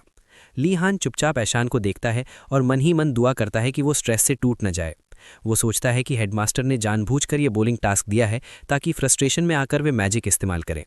लेकिन प्रॉब्लम यह है कि दोनों को बेसिक मैजिक, यहाँ तक कि इल्यूमिनेट भी नहीं आती। तभी ली हान के दिमाग में एक आइडिया आता है। वो सोचता है कि अगर हेडमास्टर में ज़रा भी कॉन्शियस है तो उसने कहीं ना कहीं कोई हिंट ज़रूर छोड़ा होगा। ऐशान उसकी चुप्पी देखकर पूछता है कि वो क्या कर रहा है। ली हान कहता है कि वो किसी सोल्यूशन की तलाश कर रहा है। ऐशान हिचकिचाता है और पूछता है कि क्या ये स्टीलिंग कहलाएगा। ली हान तर्क देता है कि जब कोई क्लियर रूल्स नहीं दिए गए हैं तो हॉल में सोल्यूशन ढूंढना चोरी नहीं है। ऐशान इस लॉजिक से सहमत हो जाता है और दोनों रूम में क्लूज ढूंढने लगते हैं। काफ़ी देर सर्च करने के बाद ली हान को एक ड्रॉअर दिखता है जो ग्रीन लाइट से चमक रहा होता है। वो ऐशान को बुलाता है क्योंकि उसे उसमें से माना महसूस होती है। ड्रॉअर खोलते ही हेडमास्टर का लिच हेड इल्यूजन के रूप में बाहर आता है और उनकी स्टुपिडिटी पर हंसता है। ली हान समझ जाता है कि ये इल्यूजन मैजिक है, लेकिन फिर भी सतर्क रहता है। हेडमास्टर का प्री रिकॉर्डेड मैसेज चलता है जिसमें वो मजाक उड़ाते हुए कहता है कि अगर उन्हें यह आइडिया देर से आया होता तो कितना एम्बैरेसिंग होता। आखिर में वो उन्हें फर्स्ट सर्कल मैजिक स्क्रोल्स, खासकर बेसिक कंट्रोल इस्तेमाल करने का तरीका बताता है और जल्द सीखने की सलाह देता है। मैसेज खत्म होते ही ऐशान गुस्से से तमतमा जाता है और कंप्लेंट करने की बात करता है। ली हान उसे इग्नोर करके पपायरस स्क्रोल पढ़ने लगता है। ऐशान जोर देता है तो ली हान पूछता है कि क्या सच में क्रेजी हेडमास्टर से कंप्लेंट काम आएगी। ऐशान समझ जाता है कि चांसेस बहुत कम हैं और चुपचाप प्रैक्टिस में लग जाता है। कई बार कोशिश करने के बाद भी वो मैजिक से फेदर पेन नहीं उठा पाता। माना खत्म हो जाती है और वो गिर पड़ता है। अब ली हान अकेला प्रैक्टिस करता है। वो समझता है कि मैजिक दिखने में सिंपल है, लेकिन असल में बेहद कॉम्प्लेक्स है। माना हर इंसान के लिए अलग तरह से बिहेव करती है। वो इसे लाइफ और डेथ सिचुएशन मानकर पूरी फोकस के साथ कोशिश करता है। खुद को मोटिवेट करने के लिए कुछ मंत्रास दोहराने के बाद वो आखिरी बार फेदर पेन हिलाने की कोशिश करता है और तभी उसकी आंखों के सामने वो फेदर पेन सच में हिल जाता है। राहत की सांस लेता है और देखता है कि फेदर अब हवा में उड़ रहा है। वो मन ही मन सोचता है कि अब बस इसे धीरे धीरे मूव करना है। फेदर सच में धीरे धीरे आगे बढ़ने लगता है। तभी अचानक एक तेज बीम ली हान के चेहरे के पास से गुजरती है। खिड़की टूटती है और फेदर बाहर स्ट्रीट की तरफ उड़ जाता है। दोनों टूटे हुए विंडो फ्रेम की तरफ देखते हैं। बाहर वो फेदर एक पेड़ पर लगे एप्पल को काटता हुआ लॉक्स में जाकर फंस जाता है। स्टूडेंट समझने की कोशिश करता है कि आखिर हुआ क्या और मान लेता है कि फेदर कंट्रोल से बाहर निकल गया था। ली हान एक शीट उठाता है और सोचता है कि मैजिक से जुड़ी प्रॉब्लम्स उसे कैसे सॉल्व करनी होंगी। वो फिर से फेदर उठाता है और समझता है कि सिर्फ स्पेल कास्ट करना काफ़ी नहीं, बल्कि ऑब्जेक्ट को मूव करने के लिए लगातार फोकस भी ज़रूरी है।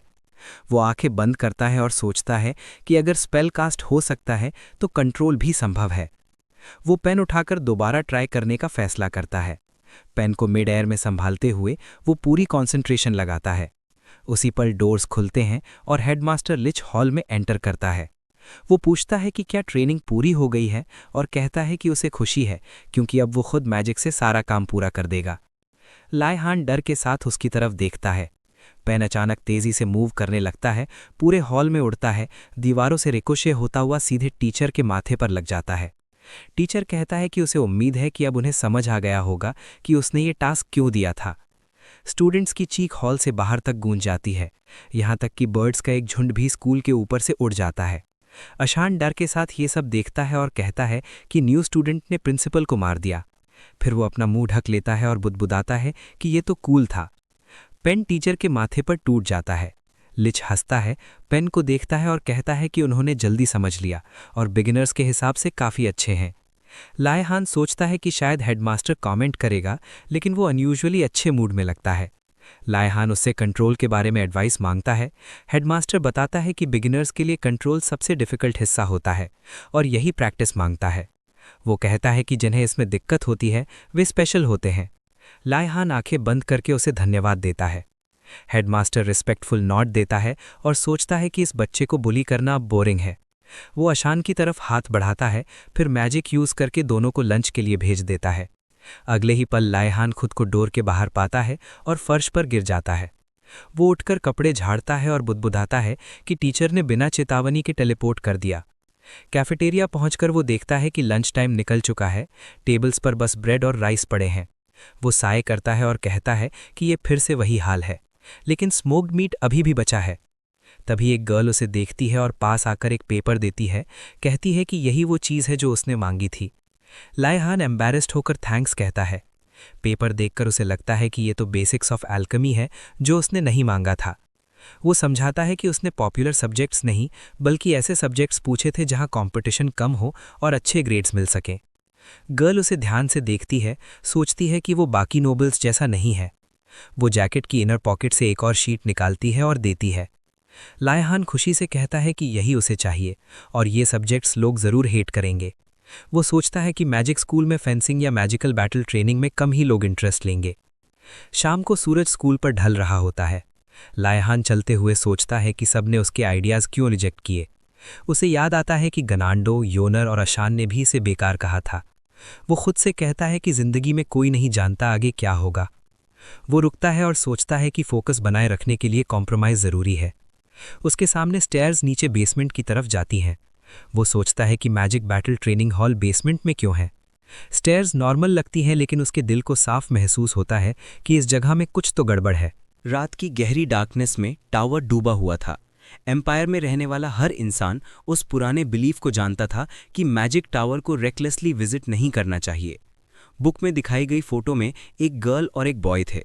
बाहर से ये टावर नॉर्मल लगता था, लेकिन कहा जाता था कि एक बार अंदर गए तो बाहर निकलना मुश्किल होता है और कई बार तो कभी निकल ही नहीं पाते। छोटा लियोन हैरानी से बुक से नज़र हटाता है और नर्स से पूछता है कि क्या ये फेरी टेल एग्जैजरेशन है। नर्स हल्की मुस्कान के साथ कहती है कि शायद ऐसा ही हो। तभी ग्रे हेड आदमी उंगली उठाकर बोलता है कि फेरी टेल का असली मतलब यही है कि टावर में जाने वाला इंसान जिंदा बाहर नहीं निकलता। ये सुनकर लियोन डर के साथ उसकी तरफ देखता है। वो टावर आसमान को चीरता हुआ खड़ा था। एंट्रेंस पर स्कल जैसे मास्क पहने लोग बने हुए थे। ऑंगर को मैजिक टावर का सबसे डेंजरस वर्जन माना जाता था।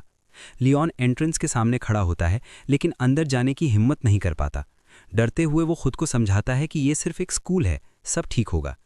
वो आंखें बंद करके सोचता है कि डॉर्मेट्री और फर्स्ट फ्लोर तो सेफ ही होंगे। उसी पल पीछे से लिच हेडमास्टर की आवाज़ आती है, जो पूछता है कि क्या वो सच में डंजन के फर्स्ट फ्लोर पर जाने वाला है। लियोन घबराकर पलटता है और सोचता है कि ये यहाँ क्या कर रहा है। अचानक उसके चेहरे के भाव बदलते हैं और उसे लगता है कि यही उसका चांस है। वो उस कल की तरफ देखकर कहता है कि उसे देखकर खुशी हुई। लिच गुस्से में हाथ दिखाकर बोलता है कि उसके पास कहने को कुछ नहीं है, बस अगर कल उसकी कॉप्स मिली तो ग्रेव पर फ्लावर रख देगा। लियोन मुस्कुरा देता है। उसके दिमाग में ख्याल आता है कि जो रिजेंटमेंट और हेट्रेड से भरा होकर भी स्माइल कर सके, वही असली ग्रेजुएट होता है।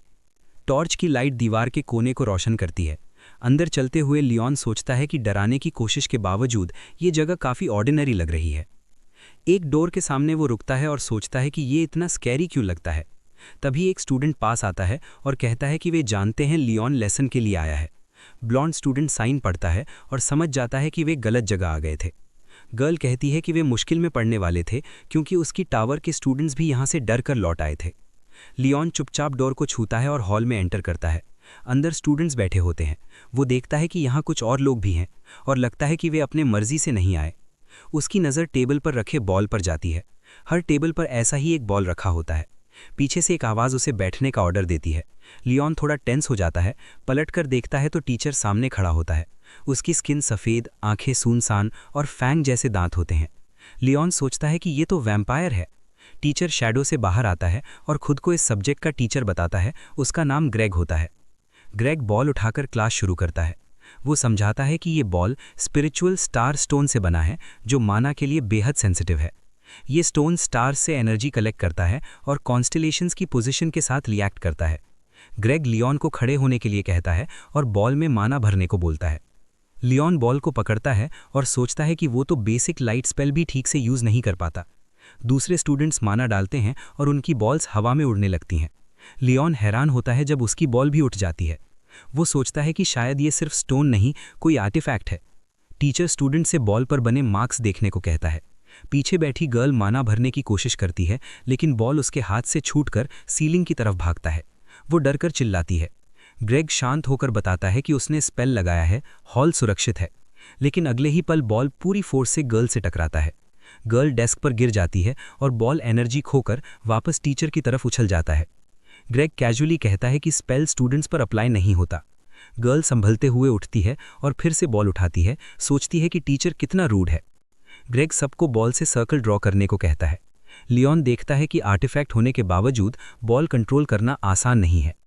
एक स्टूडेंट सर्कल बना लेता है। ग्रेग उसे दोबारा करने को कहता है। कुछ स्टूडेंट्स बेचैन होकर पूछते हैं कि क्या पूरी क्लास यही चलेगा। ग्रेग ठंडे स्वर में कहता है कि जब तक परफेक्ट सर्कल नहीं बनेगा, क्लास खत्म नहीं होगी। दो स्टूडेंट्स डरकर बाहर जाने की परमिशन मांगते हैं और उन्हें जाने दिया जाता है। गर्ल हैरानी से उन्हें देखती है, फिर खुद भी बाहर जाने की इच्छा जताती है। बॉल की तरफ देखते हुए वो लड़खड़ाकर गिर जाती है।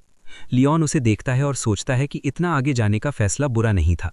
लियोन ने लड़की की पीठ को हल्के से छुआ और उसकी हालत पूछी। उसके चेहरे की थकान साफ दिखाई दे रही थी। बड़ी मुश्किल से वो माना की कमी के बारे में बोल पाई। लियोन ने तुरंत समझ लिया कि वो नाटक नहीं कर रही है।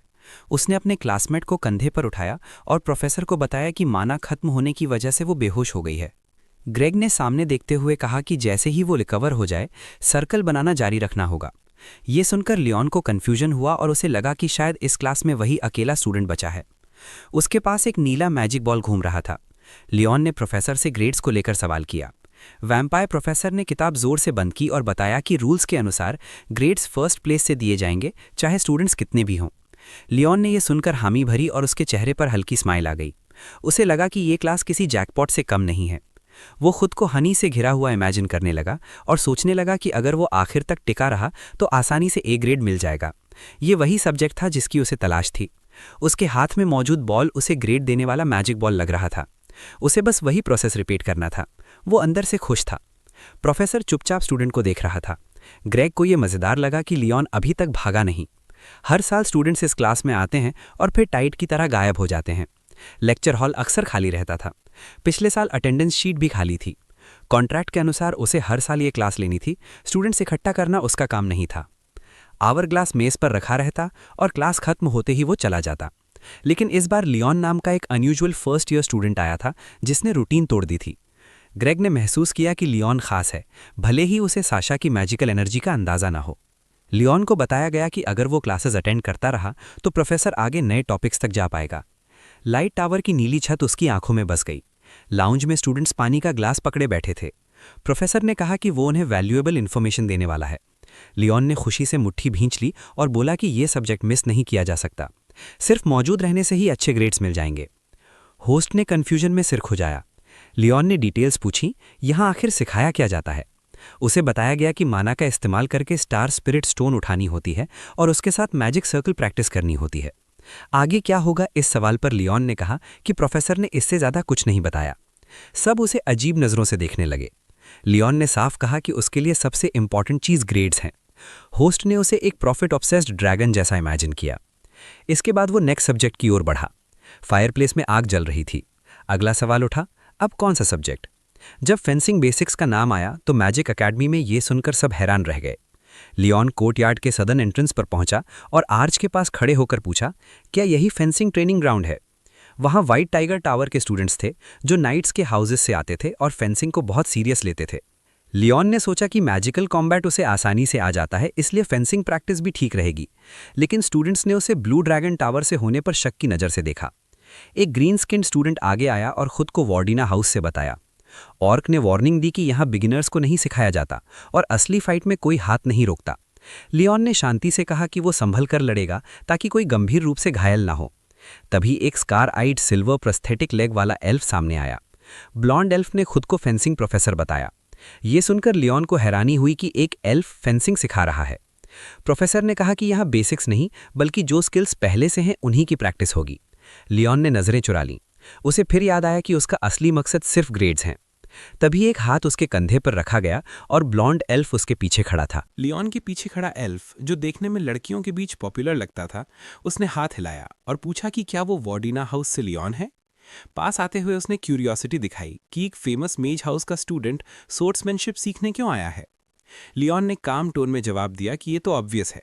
उसने थम्स अप किया और कहा कि इस फील्ड को चुनने वाले लोग कम होते हैं, इसलिए अच्छे ग्रेड्स पाना आसान रहेगा। ये सुनते ही ब्लॉन्ड एल्फ का एक्सप्रेशन थोड़ा डार्क हो गया। लियोन मन ही मन मुस्कुराया। उसे लगा कि अगर वो सच बोलेगा तो गलतफहमी हो सकती है, इसलिए ग्रेड्स की बात करना ही दोनों के लिए आसान था। एल्फ ने हाथ आगे बढ़ाया और खुद को जील के नाम से इंट्रोड्यूस किया। लियोन ने भी हाथ मिलाया और नोटिस किया कि उसका लुक सॉफ्ट है लेकिन हथेलियां कैलस्ड हैं। उसने कहा कि उससे मिलकर खुशी हुई। लियोन ने उसके बैकग्राउंड के बारे में सोचा। उसे रेड फ्लैग्स वाला एक कैसल याद आया और जेल फैमिली की स्ट्रिक्ट रूल्स और नॉर्थ की रक्षा करने वाली इमेज दिमाग में बनी। कठिन एनवायरनमेंट में रहने की वजह से वो गोल पाने के लिए किसी भी मेथड का सहारा लेते थे, लेकिन सामने खड़ा कैल्फ उसकी इमेजिनेशन से बिल्कुल अलग था। लियोन को लगा कि र्यूमर्स हमेशा सच नहीं होते, शायद उनके बीच अच्छा रिलेशन भी बन सकता है। लियोन के दिमाग में ब्लू लाइट से घिरा एक सोर्ड्समैन उभरा। उसे ब्लू स्टोन आर्ट याद आई जो उसे ओरा लॉन्गो ने सिखाई थी। नाम से ही लगता था कि ये इफेक्टिव और इजी टेक्निक है। उसे याद आया कि कैसे वो पीठ पर वेट रखकर पुशअप्स करता था, ऐसी ट्रेनिंग जिसे नोबल्स अवॉइड करते हैं। लेकिन लियोन ने खुद को कन्विंस किया था कि वो कर सकता है, इसलिए उसने सब सह लिया। वो ट्रेनिंग सोर्ड के साथ खड़ा था। प्रोफेसर ने पूछा कि वो कौन सी आर्ट यूज कर रहा है। लियोन ने जवाब दिया, ब्लू स्टोन आर्ट। स्कार वाले एल्फ ने उसकी बेसिक्स देखी और हैरान हुआ। जब लियोन ने बताया कि वो वॉर्डिना हाउस से है तो प्रोफेसर और भी सरप्राइज्ड हो गया। उसे विश्वास नहीं हो रहा था कि इस हाउस का स्टूडेंट इतनी स्ट्रांग बेसिक्स रखता है। स्टोन वॉल के पास लगे टेंट के पास प्रोफेसर ने पूछा कि उसने फेंसिंग क्यों चुनी। लियोन ने कहा कि ये एक एरिस्टोक्रेट के लिए वाइटल स्किल है। ये सुनते ही प्रोफेसर थोड़ा इमोशनल हो गया। लियोन ने सावधानी से आगे कहा कि पहले वो भी सिर्फ यही सोचता था, लेकिन पढ़ाई में आगे बढ़ते हुए उसे समझ में आया कि उसे यहाँ आना ही था। उसकी आंखों में डिटर्मिनेशन थी। प्रोफेसर ने थम्स अप किया और कहा कि ये एक्सीलेंट आंसर है। उसे लगा कि लियोन मैजिक बैकग्राउंड के बावजूद एक सीरियस सोर्ड्समैन बन सकता है। प्रोफेसर ने सोर्ड निकाली और कहा कि अब वो सीरियस होगा। लियोन को वुडन सोर्ड निकालने को कहा गया। वो कंफ्यूज हो गया। उसे नहीं लगा था कि बात यहां तक पहुंचेगी। सन ऊपर चमक रहा था। कुछ ही पलों में लियोन जमीन पर गिर पड़ा, पूरी तरह एग्जॉस्टेड। प्रोफेसर उसके ऊपर खड़ा था और बोला कि ब्लू स्टोन आर्ट एक बोल्डर की तरह है, चाहे कुछ भी हो वो डगमगाता नहीं, यही इसकी स्ट्रेंथ है। प्रोफेसर ने लियोन को उठने में मदद की और कहा कि इस लेसन को कभी मत भूलना, आज के लिए इतना काफी है। फिर उसने नेक्स्ट स्टूडेंट को बुलाया। लियोन अपनी बॉडी को रब करते हुए सोचने लगा कि वो कितनी बार हिट हुआ उसे याद भी नहीं। प्रोफेसर ने उसकी वीक पॉइंट्स पर कमेंट करते हुए लगातार अटैक किया था और उसकी डिफेंस गैप्स का पूरा फायदा उठाया। चारों ओर थके हुए स्टूडेंट्स खड़े थे। लियोन ने सोचा कि फ्यूचर में व्हाइट टाइगर टावर के स्टूडेंट्स नाइट्स बनेंगे, लेकिन प्रोफेसर उन्हें भी इक्वली हार्ड ट्रीट करता है। उसके दिमाग में कंपैरिजन आया। ओरा लॉन्गो एक अनशेकेबल स्टोन जैसा है, जबकि गोल्ड पानी की धारा की तरह फ्लो करता है, प्रोस्थेटिक आर्म और लेग के बावजूद। प्रोफेसर हर स्टूडेंट को पर्सनल एडवाइस दे रहा था। पर्पल क्लाउड्स आर्ट में हैंड्स ऑल्टरनेट करने की बात, टू सोर्ड्स की डिफिकल्टी, मून टॉप आर्ट की स्पीड और शार्पनेस। लियोन ने महसूस किया कि प्रोफेसर हर आर्ट को डीपली जानता है। तभी प्रोफेसर ने लियोन को बुलाया। उसका दिल थोड़ा घबरा गया, लेकिन उसने दुर्गू का नाम पुकारा। वही ग्रीन स्किन स्टूडेंट सामने आया जिसने पहले कॉन्फ्लिक्ट शुरू किया था। दोनों आमने सामने खड़े हुए। प्रोफेसर ने कहा कि अब डुएल होगा। स्टूडेंट्स शॉक्ड रह गए। दुर्गू ने ग्रीन करते हुए अग्री किया। उसके चारों ओर ऑरा फैलने लगा। लियोन ने ट्रेनिंग सोर्ड कसकर पकड़ ली। अब रिट्रीट का कोई सवाल नहीं था। उसे बचपन में सोर्ड पकड़ना याद आया, डिफेंस सीखना और पंचेस खाना, सब कुछ ऐसे मोमेंट्स के लिए ही था। उसके चेहरे पर हल्की स्माइल थी। लियोन और दुर्गा टीचर के सामने खड़े थे और गोल्डेल ने इन्हें ड्यूएल के लिए चुना था। लियोन की आंखों में साफ डिटर्मिनेशन था। टीचर जानता था कि ये दोनों सबसे केपेबल स्टूडेंट्स हैं। लियोन के दिमाग में फ्यूरियस बेयर की ट्रेनिंग की इमेज उभरी। उसे एहसास हुआ कि सोर्ड आर्ट सिर्फ थियोरी से कभी मास्टर नहीं होती। सैकड़ों बार प्रैक्टिस और रियल फाइट्स के बिना तलवार का रास्ता समझना नामुमकिन है। उसने कल्पना की कि ब्लेड किसी के नेक तक पहुंच रही है। अगर कोई अपोनेंट के गले तक वार करने में स्किल्ड हो जाए तो सामने वाला आसानी से बच नहीं पाएगा। सोर्ड की हर मूवमेंट में थियरी बेस होती है, लेकिन असली स्ट्रेंथ अंडरस्टैंडिंग और अप्लाइड स्किल्स से आती है। लियोन ने सोर्ड को मजबूती से पकड़ा। ब्लेड के चारों ओर ब्लू ग्लो फैलने लगा, जो सोर्ड आर्ट की पूरी पावर खींच रहा था। दुर्गा ग्रिन कर रहा था। उसके चारों ओर भी हल्के मैजिकल ट्रेसेस थे। इसका मतलब था कि वो नेचुरली गिफ्टेड नाइट है। टीचर के सिग्नल पर दोनों अलग अलग डायरेक्शन में फैल गए। गोल्डिल ने लियोन को देखा और सोचा कि हाउस कोई भी हो, उसकी सोर्ड्समैनशिप लेवल काफ़ी अच्छी है। शायद उस पर उसके हाउस का ज़बरदस्त प्रेशर रहा होगा, लेकिन वो इस आर्ट को लेकर बेहद सीरियस था। गोल्डिल ने आर्टिफिशियल हैंड से सोर्ड को थामा और हाथ हिलाकर फाइट शुरू करवाई। दोनों आमने सामने खड़े थे। ऑर्क का बॉडी ग्रीन ग्लो से घिर गया। मून पीक आर्ट तेज और वायलेंट थी, जबकि ब्लू स्टोन आर्ट सॉलिड और अनशेकेबल थी। स्कार वाले एल्फ ने सोचा कि क्योंकि ये दोनों कंप्लीट ऑपोजिट हैं, इसलिए इन्हें एक दूसरे से बहुत कुछ सीखने को मिलेगा। दुर्गा ने एक कदम आगे बढ़ाया और खींचकर सोचा कि लियोन अटैक क्यों नहीं कर रहा। लियोन ने उसे शांत नज़रों से देखा। दुर्गा दहाड़ते हुए आगे बढ़ा। ग्रीन व्हर्लविंड्स उसके चारों ओर घूम रहे थे। सोर्ड का टिप लियोन के चेहरे के करीब आ गया। लियोन ने पैर जमीन में गाड़ दिया और सोर्ड घुमाई। दुर्गा ने रिफ्लेक्स में आंखें बंद कर ली और चीख पड़ा। स्टूडेंट्स शॉक में थे। किसी ने सवाल किया कि क्या ऐसा करना अलाउड है। गोल्डिल मुस्कुराया और बोला कि ये अमेजिंग है। दुर्गा ने अपना चेहरा रगड़ा। वर्ड्स गूंजे। फाइट में मेथड्स मायने नहीं रखते, ये फाइट टू द डेथ जैसी होती है। लियोन ने सोर्ड घुमाई। ब्लेड फिर से ब्लू ग्लो में लिपटी थी। अब वो इन वर्ड्स का मतलब समझ चुका था। स्टूडेंट्स निराश होकर एक दूसरे को देखने लगे, लेकिन टीचर जानता था कि नोबल हाउसेज में ऑनर के नाम पर ऐसी चीजें नहीं सिखाई जाती। लियोन उन बातों को इग्नोर कर सकता था और यही उसे अलग बनाता था। दुर्गा ने सोर्ड घुमाकर अटैक ब्लॉक किया और सोचा कि ये लो ट्रिक है। उसने लियोन के हाउस को लेकर प्रेजुडिस किया था, इसी वजह से गार्ड डाउन कर बैठा। लियोन कॉन्फिडेंट था। उसे लगा कि अपोनेंट अभी क्लियर नहीं सोच पा रहा। उसने लगातार अटैक जारी रखा। टीचर के साथ ट्रेनिंग की इमेजेस उसके दिमाग में घूम गईं। लियोन ने विकेट स्माइल के साथ अपोनेंट के पैर पर पैर रख दिया। सोर्ड की मूवमेंट से जमीन पर मार्क्स बन गए। वो ऐसा सिचुएशन बना रहा था जिसमें उसकी जीत तय हो। दुर्गा का बैलेंस बिगड़ा। उसका हाथ जमीन को छू गया और वो लुढ़क गया। स्टूडेंट्स कंफ्यूज थे, लेकिन गोल्डिल खुशी से ताली बजाने लगा और बोला कि ये एक्सीलेंट है। दुर्गा ने नी के सहारे खड़ा हुआ ह्यूमिलिएशन से भरा हुआ। वो चीखते हुए फिर से अटैक करने दौड़ा। लियोन ने चमकती सोर्ड को देखा। एनिमी ग्रीन रेस से घिरा था। लियोन ने वेपन ऊपर उठाया। फाइट देखते हुए एंग्युलो ने सोचा कि दोनों उसकी उम्मीद से कहीं बेहतर हैं। उसके होठों पर हल्की स्माइल थी। वो जानता था कि ये दोनों स्पेशल हैं। ट्रेनिंग सोर्ड दुर्गा के शोल्डर से टकराई। टीचर ने सोचा कि उसे मून पीक आर्ट पर इतनी मास्टरी की उम्मीद नहीं थी, लेकिन जितने जोर से वो वार करता है उतनी ही तेजी से उसकी स्टैमिना खत्म होती है। इसके उलट लियोन शांत था। वो सिर्फ एनिमी के अटैक्स का जवाब दे रहा था। उसकी आंखों में दुर्गा की मूवमेंट साफ रिफ्लेक्ट हो रही थी। दुर्गा जरूरत से ज्यादा एक्साइटेड हो चुका था। अचानक सोर्ड के पास ग्रीन बीम दिखाई दी। दुर्गा फ्रीज हो गया। उसे एक अजीब प्रेशर महसूस हुआ। लियोन ने आगे देखते हुए ग्रिप और टाइट कर ली। अपोनेंट की टांगें लियोन के बिल्कुल पास थीं। लियोन ने अपने मन को सख्ती से कॉन्सेंट्रेट करने का आदेश दिया। वो जानता था कि उसे अपनी इमोशंस बिल्कुल भी शो नहीं करनी है। सोर्ड को सामने पकड़े हुए लियोन ने सोचा कि वो इस सिचुएशन का पूरा फायदा उठा सकता है और यही जीत हासिल कर सकता है। उसे याद आया कि कैसे नाराज अपोनेंट जमीन पर लुढ़क गया था। साफ था कि वो अचानक बदली परिस्थिति को समझ नहीं पाया और इसी वजह से उसने अननेसेसरी मूवमेंट्स कर दी। दुर्गा ने आंखें बंद करके सोर्ड घुमाई। लियोन ने सोर्ड में भरे माना को देखकर अंदाजा लगाया कि दुर्गा अब अपनी फिजिकल लिमिट्स के करीब पहुंच चुका है। लियोन की ब्लेड के चारों ओर ब्लू स्वर्ल्स घूम रहे थे। लियोन को एहसास हुआ कि वो बहुत कम माना इस्तेमाल कर रहा है, इसलिए वो थक नहीं रहा था। उसके दिमाग में एक इमेज उभरी, जैसे दोनों एक आवर ग्लास के अंदर खड़े हों और रेत धीरे धीरे नीचे गिर रही हो। लियोन समझ गया कि उसकी जीत अब बस समय की बात है। दुर्गा तेज अटैक्स को पैरी करने की कोशिश कर रहा था, मन ही मन गालियां देते हुए। उसने दांत भींचे और खुद से सवाल किया कि क्या उसने अपनी पूरी ताकत नहीं लगाई। उसके सामने खड़ा लियोन पूरी तरह इंडिफरेंट दिख रहा था। दुर्गा को समझ नहीं आ रहा था कि वो थक क्यों नहीं रहा। असल में लियोन थका नहीं था, बस अपनी इमोशंस छुपा रहा था। दुर्गा को ऐसा महसूस हुआ जैसे उसका अपोनेंट कोई विशालकाय चट्टान हो, जैसे सुई से पत्थर को भेदने की कोशिश की जा रही हो। लियोन उसे ऐसा लग रहा था जैसे उसने अपोनेंट को अपनी हथेली में कैद कर रखा हो। गुस्से में दुरुगा चिल्लाया। लियोन ने उसकी तरफ बिना किसी भाव के देखा। सोड की मूवमेंट से एक चमकदार ट्रेस बना। ट्रेनिंग सोड जमीन में धंस गई। ब्लेड दुरुगा के चेहरे के पास से गुजर गई। दुरुगा ने बगल में पड़ी सोड की तरफ देखा। उसकी आंखों में साफ नाराजगी थी। लियोन अब भी शांत खड़ा था। तभी पास खड़े गोबिल ने घोषणा की कि फाइट खत्म हो चुकी है। लियोन ने सोड छुपाई और टीचर के पास आने का इशारा सुना। ब्लॉन्ड एल्फ ने दुरुगा को देखा और सोचा कि ये उसके लिए कितना शर्मनाक होगा। अगर वो थोड़ा और काम रहता तो शायद नतीजा अलग होता, लेकिन प्रेशर के नीचे वो टूट गया था। लियोन ने अपने कपड़े कंधे पर डाल लिए। टीचर ने महसूस किया कि लियोन में अब हाई रैंकिंग एरिस्टोक्रेट वाली एनर्जी झलकने लगी है।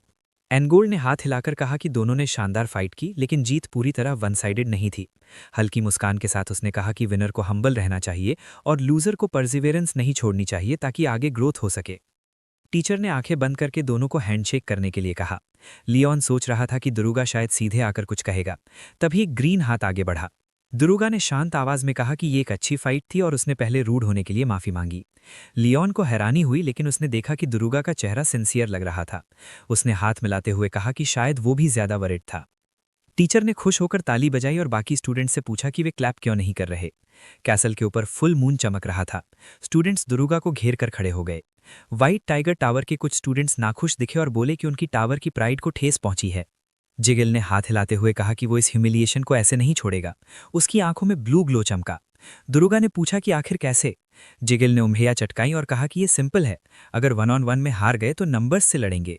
कुछ स्टूडेंट्स ने फुसफुसाकर कहा कि ये नाइट के लिए शर्मनाक है, लेकिन जिगिल ने जवाब दिया कि ऐसी बातें सिर्फ लूजर्स करते हैं। स्टूडेंट्स चुप हो गए। दुरुगा ने आगे बढ़ते हुए कहा कि वो रिवेंज के खिलाफ है। जिगिल हंसा और उसे कावर्ड कहा। तभी एक बॉय ने खुद की तरफ इशारा करके कहा कि वो लड़ने को तैयार है। दुरुगा ने सोचा कि अकेले 3 ट्रेन नाइट से लड़ना आसान नहीं होगा, लेकिन फिर भी वो आंखें बंद नहीं कर सकता था। नाइट ऐसा व्यवहार नहीं करते।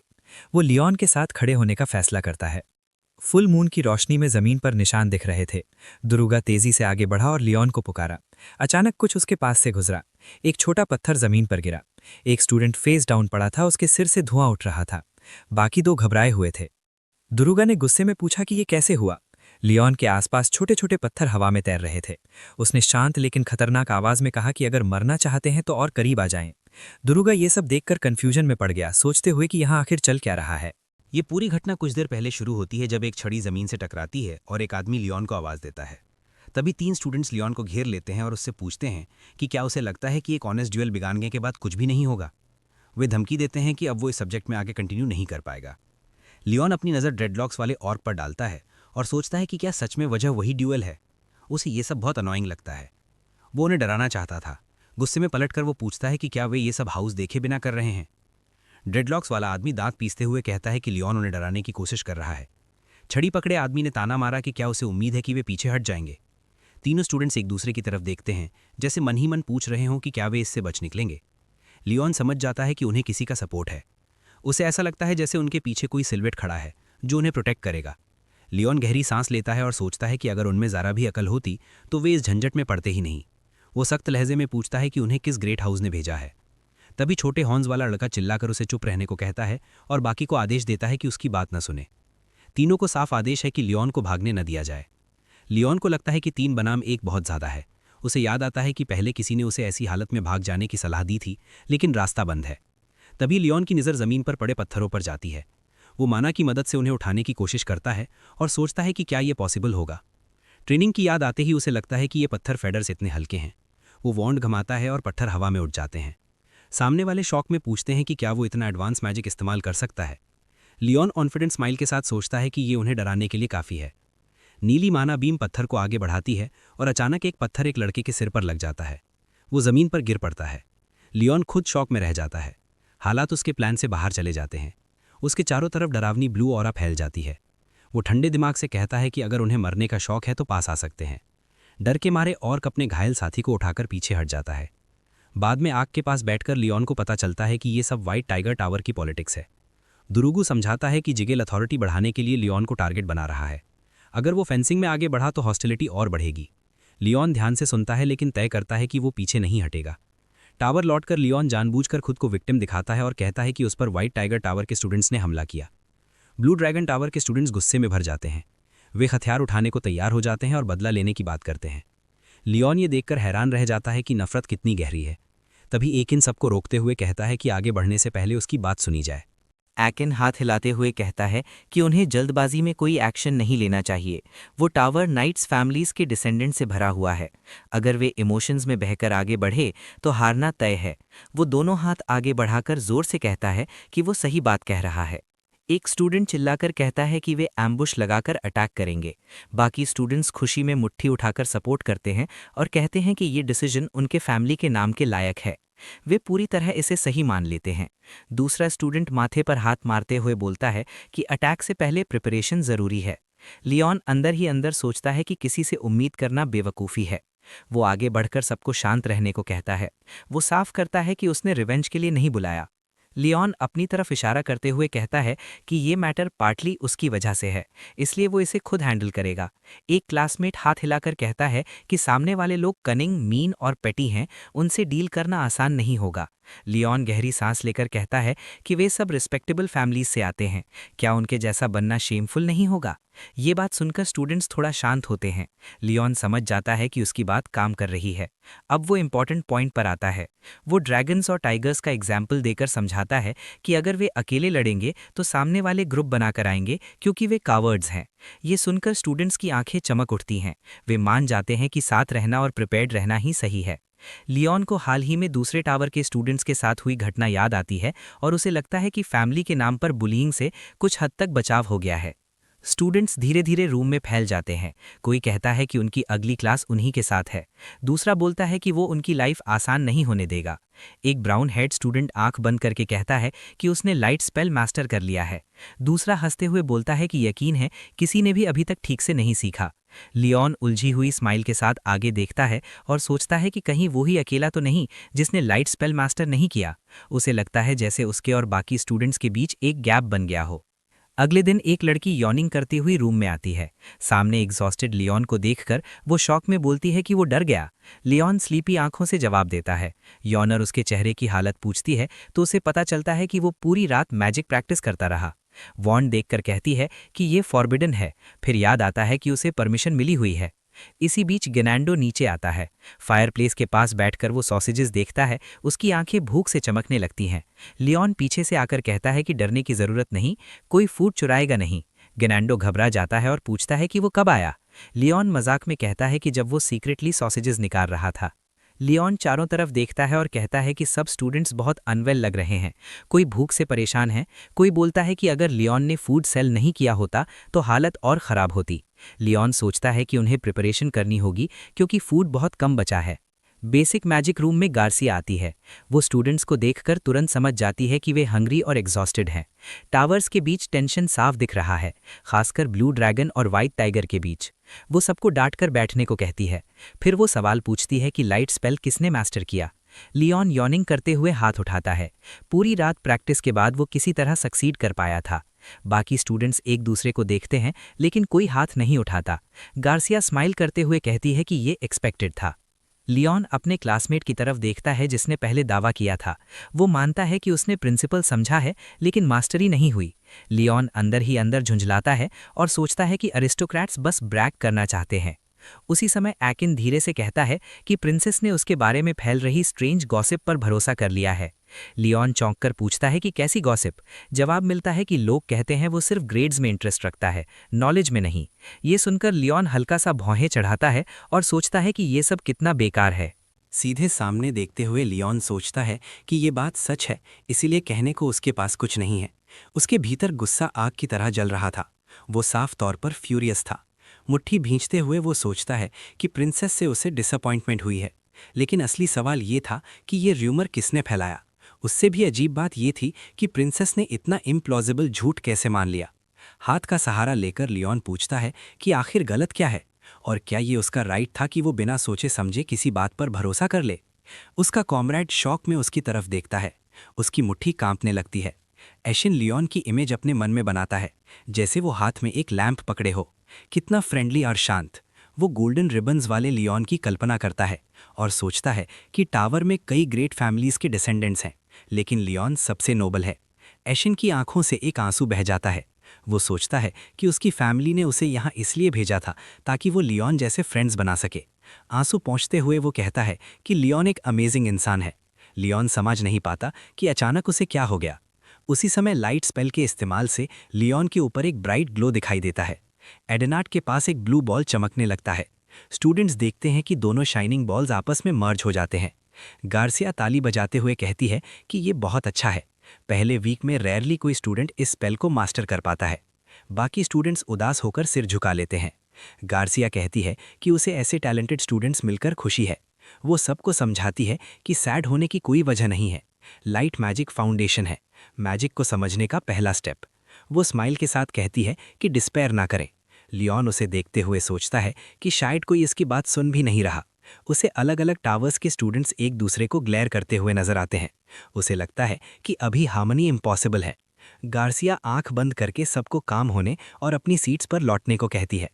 एक स्टूडेंट कहता है कि ये स्पेल सिंपल है।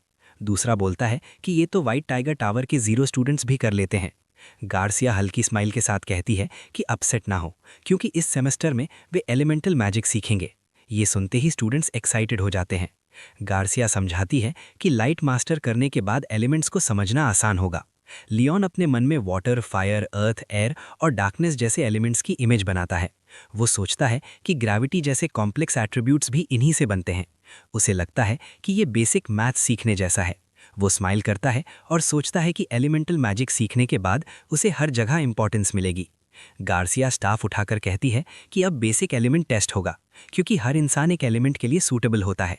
स्टाफ जमीन पर पड़ते ही लियोन के सामने कैंडल फ्लेम उठती है। प्रोफेसर चेतावनी देती है कि फायर डेंजरस है।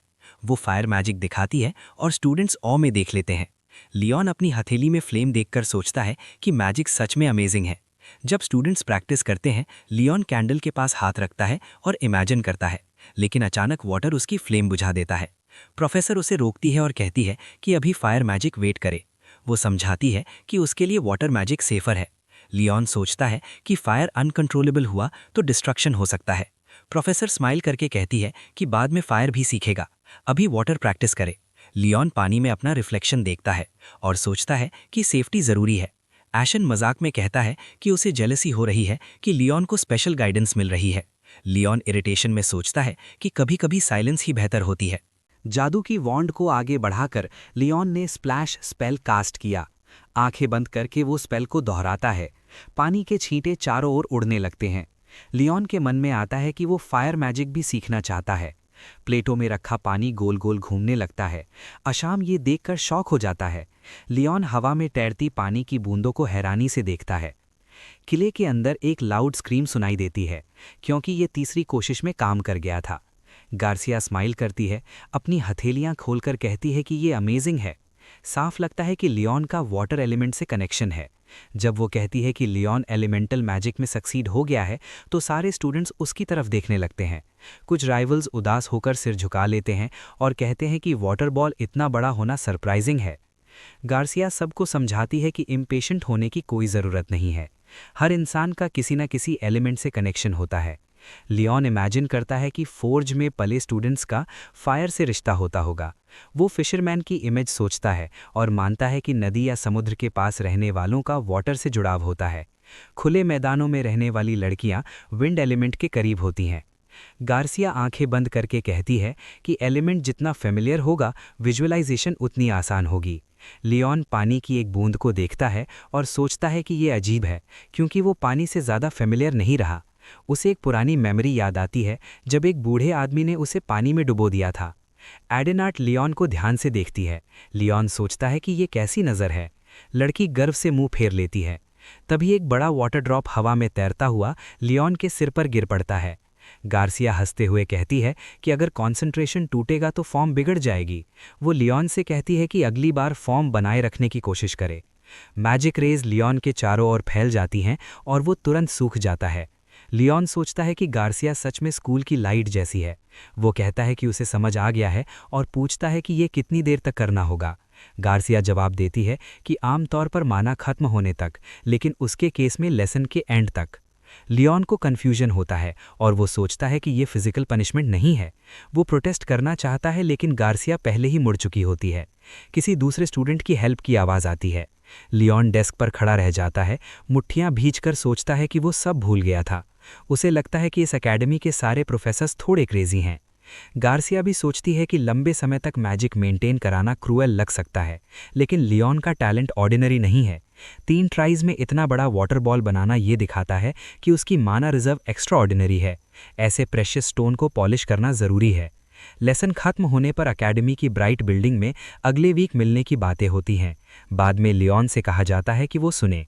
एक दाढ़ी वाला आदमी बताता है कि एडेनार्ट ने फायर मैनिफेस्ट कर लिया है, योना को विंड से कनेक्शन मिला है और गनांडो ने ऑलमोस्ट अपनी वॉन्ड जला ली।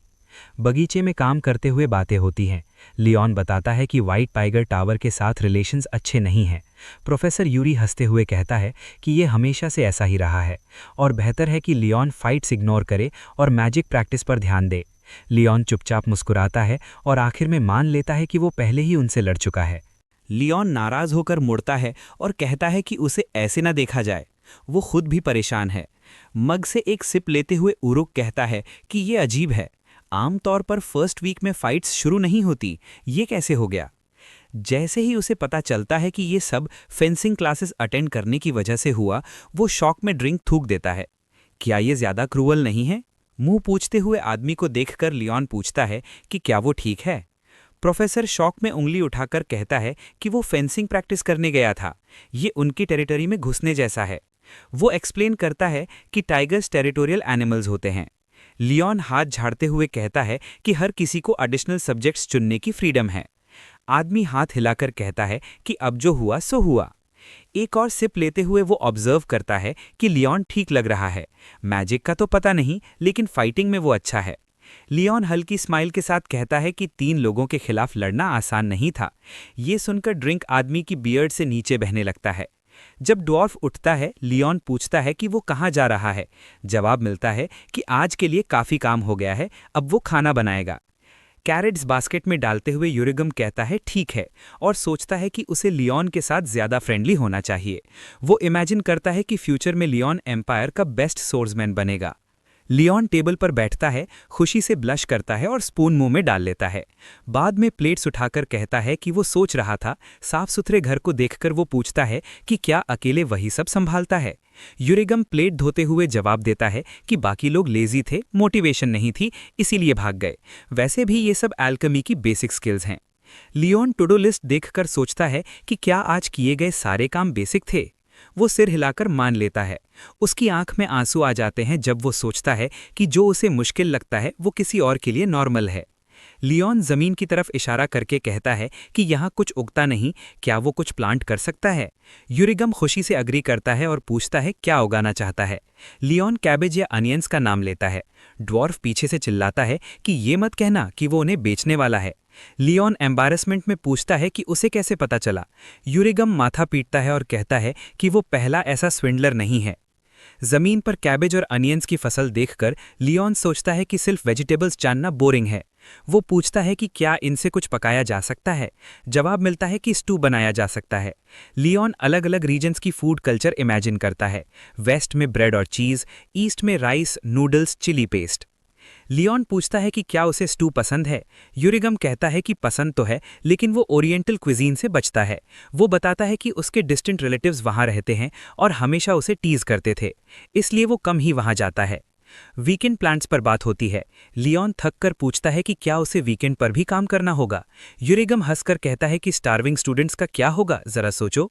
वो अलग अलग टावर्स के स्टूडेंट्स को इमेजिन करता है। कोई फ्रूट्स ढूंढेगा, कोई हंटिंग करेगा। लियोन फीनिक्स टावर के बारे में पूछता है। यूरिगम बताता है कि वहाँ ऑर्डर के फॉलोअर्स रहते हैं जो प्रेयर और मॉडेस्ट लाइफ में विश्वास रखते हैं। लियोन सोचता है कि उनकी फेथ अमेजिंग है, लेकिन वो खुद ऐसा जीवन नहीं जी पाएगा। रोब पहनते हुए लियोन कहता है कि वो वीकेंड पर दोस्तों के साथ हंटिंग जाएगा। जाते जाते वो मुस्कुराकर कहता है कि अगर फिर फाइट हुई तो वो एंश्योर करेगा कि उसके साइड में एनिमी से ज्यादा लोग हों। यूरिगम फर्श साफ करते हुए हल्की सी टिस्क की आवाज निकालता है और कहता है कि उनके सामने आने से बचने का कोई ऑप्शन शायद नहीं है, लेकिन आमना सामना भी जरूरी नहीं। वो पीछे खड़े लियोन से कहता है कि कोई दूसरा रास्ता भी चुना जा सकता है। लियोन पूछता है कि कौन सा। आदमी हल्का सा हंसते हुए जवाब देता है, स्केप। उदाहरण के लिए इमारत हल्की ग्लो से घिरी थी। मैजिक स्कूल एक इम्पेनेट्रेबल फोर्ट्रेस था जिसकी दीवारें एन्चैंटमेंट्स से सुरक्षित थीं। लियोन मुस्कुराकर कहता है कि फिर भी हर साल कोई ना कोई भागने की कोशिश करता है। वो सोचता है कि एकेडमी के बाहर मिलने वाली चीज़ें, कपड़े, खाना और एसेंशियल्स स्केप को टेम्पटिंग बना देती हैं। यूरी गम फिर टोकता है और लियोन को होश में आने को कहता है। वो बताता है कि कई लोग भागने की कोशिश कर चुके हैं, कुछ सक्सीड भी हुए, लेकिन कुछ भी प्लान के मुताबिक नहीं हुआ। वो जानता है कि लियोन उसकी एडवाइस नहीं मानेगा, इसलिए हाथ हिलाकर कहता है, जो मन हो करो। लियोन साफ करता है कि उसका भागने का कोई इरादा नहीं है। आदमी हंसते हुए कहता है कि ये उसके लुक से ही साफ है। कर्टन्स खिंचे थे, एक कैंडल जल रही थी। डुर्गो के सामने 3 स्टूडेंट्स खड़े थे। फोकस की बात पर हुड पहने एक लड़का चेतावनी देता है कि कोऑपरेट करना बेहतर होगा। ऑर्क कहता है कि इतना दूर जाने की जरूरत नहीं और लियोन का नाम लेता है। लियोन मुस्कुराकर हुड उतारता है। अनिंदा और योना दोनों हैरान रह जाती हैं। डुर्गो नाक से आवाज निकालते हुए कहता है कि उसके लिए वे छोटे स्क्विरल्स जैसे हैं। निंडो एम्बैरेसमेंट में पूछता है, स्क्विरल्स? लियोन उसे काम रहने को कहता है और कर्टन्स खोल देता है। तेज रोशनी से स्टूडेंट्स आंखें ढक लेते हैं। योना पूछती है कि लियोन इतना दूर क्यों गया। लियोन बताता है कि उसे डर था कि बाकी टाइगर्स गलत समझेंगे। ऑर्क ब्लश करते हुए मिसअंडरस्टैंडिंग की बात मानता है और धन्यवाद देता है। लियोन उसके कंधे पर हाथ रखकर कहता है कि अब से वो उसका स्पाई होगा। ऑर्क पूछता है कि क्या ये डिसऑनरेबल है। लियोन जवाब देता है कि ऑनर और जस्टिस के लिए किया गया काम गलत नहीं होता। लियोन घोषणा करता है कि वो सीक्रेट इन्फॉर्मेंट बनेगा और लॉलेसनेस के खिलाफ अकेले लड़ेगा। डुर्गो हैरानी से उसे देखता है, जबकि योना सोचती है कि लियोन को घर पर क्या सिखाया गया होगा। ऊंची खिड़की से धूप आती है। लियोन सीधे पॉइंट पर आता है और बताता है कि डे ऑफ की सुबह उन्हें इकट्ठा करने का रीजन स्कूल से स्केप का प्लान है। क्लासमेट्स खुशी में चिल्लाते हैं, जबकि ऑर्क हैरानी से पूछता है कि क्या वो सीरियस है। लियोन जानता था कि विरोध होगा, इसलिए उसने रीजंस तैयार रखे थे। डुर्गो भी बाहर निकलने की इच्छा जताता है। लियोन सोचता है कि टाइगर टावर के स्टूडेंट्स ने कभी हंगर नहीं देखी, इसलिए सर्वाइव करना उनके लिए मुश्किल होगा। वो कहता है कि ये अब और नहीं चल सकता। स्टूडेंट्स हंटिंग की बात करते हैं। जिगल चेतावनी देता है कि यहाँ हंटिंग आसान नहीं है। वो याद दिलाता है कि लियोन पहले ही एक बोर मार चुका है, लेकिन इसके लिए फॉरेस्ट के अंदर गहराई तक जाना होगा। वे इसके लिए रेडी हैं। ब्लॉन्ड लियोन से पूछता है कि कोई आइडिया है। लियोन मुस्कुराकर सिर हिलाता है और कहता है कि है, वे स्कूल छोड़ेंगे। वो उंगली नीचे की ओर दिखाकर कहता है कि वो ऐसा करेगा कि वे उन बुरे लोगों से मीट खरीदने के बारे में सोचेंगे भी नहीं। स्टूडेंट्स एडमिरेशन से अपने लीडर को देखते हैं और पूछते हैं कि क्या वो सीरियस है। एल्फ बाहें क्रॉस कर आईब्रो उठाती है। ब्लॉन्ड टेम्पल छुकर अनाउंस करती है कि सब कुछ पहले से प्लान किया जा चुका है।